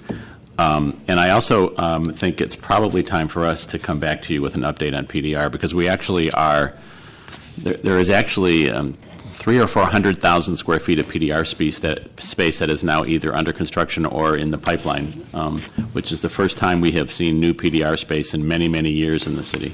So we're very encouraged by that. There's actually new PDR space being built in the city. Oh, probably more than that. It's probably closer to 500,000 square feet. So, so I think it's time to update you on that and that whole combination of factors: the new space, how we're trying to protect existing PDR, and the Office of Economic and Workforce Development has a policy of trying to relocate businesses within the city that are that do have their space redeveloped. So we are very much sensitive to that issue. As you know, we are very concerned about PDR jobs as well, and so I'm happy to have that discussion as we move forward. And then I would be interested if we take a candid look at our own track record in the last 2 or 3 years since that issue has become more acute, to also see what is it we have let go of, what is new PDR space, new PDR space, and what is basically only catching up with what we have already lost. So if we're holding the conversation a little bit, what we're discussing does not affect the decision right now, but any future replacing these types of uses without any particular guidance to what we do in lieu, I think would be great. Appreciate make it easier for me to support it. I think the building issue as described is fabulous, no question there, but the other issue remains unanswered. Commissioner Antonini. Yeah, I think this is an area where a lot of residential being built not far away in Trinity Plaza, and also the Soma Grand, which a letter of support came, and not too far in the other direction is 5M. So I think it's an area where an office use like this is going to fit very well. I mean, I'm not saying we don't need to protect and promote PDR, but we have to kind of pick and choose our areas, and this seems to be one that would probably be better served by this use than the existing parking facility. There's a lot of parking at Soma Grand that's available most of the time. Commissioner Johnson. Thank you. Yeah, just a quick comment and a quick question. So I agree that I think that we need to be really thinking about how we are replacing PDR space around the city. It looks like obviously we're changing certain neighborhoods so that, for example, an auto garage and repair use I don't think works here, but we should be thinking about where else are putting those spaces, or where are we displacing them to. The only thing I would say here is that I definitely support that this space would be going to, forget about the zoning designation for just a moment, a less intense use than auto garage and repair. So I for sure support that. Now, my memory's fading me, so I'm going to ask a question, maybe to staff. When we had, what was the address, 333rd Street? And we ended up splitting it sort of half and half. Oh, 663rd. Street. Yeah, 663rd. 663rd, not 330, 663rd. And we ended up splitting it basically half and half between PDR and office space. Did we also use small cap office space for the whole space, or just the half that was? For the half. So in that case, Okay. 663rd came in as a large cap from the project sponsor's request, and the staff recommendation was to reduce it so that they would qualify under the small cap, and the commission approved an even smaller amount. So. And what was the zoning for the rest of that space? What was it left as? Was it PDR 1 sub G or something? Yeah, so the project sponsor, from what I understand, is still trying to figure that out. They're basically allowed whatever uses are permitted by the zoning district. Okay, and So- then, okay. So they're still trying to figure out, like, what's the land use designation for the other half of that building? No, use. The zoning was SSO, which permits office, but it also permits light industrial and PDR uses.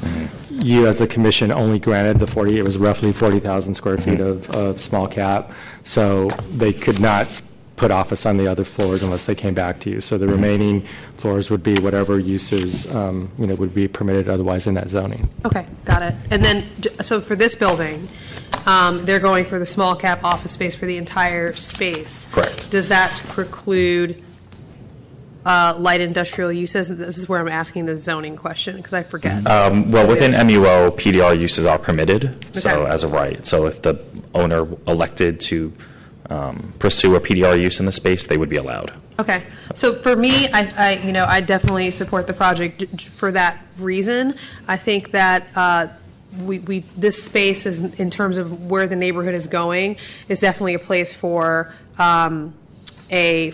for less intensive PDR uses, and I think that the way that they have set up the building doesn't change it so much structurally that in the future you couldn't have tenants that do use some of the uses that we are looking at, I guess, what we were envisioning for like 63rd and other areas. Obviously, we can't bind the project sponsors to do any particular sort of business, but to me that enters in our decision, and it's separate again from that policy discussion of if we're displacing PDR, where are those heavier, more intensive uses actually going? I think we do need to be thinking about that and not just sort of pushing it off, kicking the can down in the future. Commissioner Antonini. Move to approve. Second. Commissioners, there's a motion and a second to approve this matter with conditions. On that motion, Commissioner Antonini. Aye. Commissioner Johnson. Aye. Commissioner Moore. Aye. Commissioner Richards. Aye. Commissioner Wu. Aye. And Commission President Fong. Aye. So moved, Commissioners. That motion passes unanimously 6-0 and places us on general public comment, for which I have no speaker cards. Is there any general public comment this evening? Okay, not seeing any. Would the commission like to adjourn this meeting in memory of Mary Brown? And I did see there was an email that came through about some service information or information about a service on Saturday. Okay, the meeting is adjourned. And happy holidays, everyone. All right, thank you. Same to you. Yours.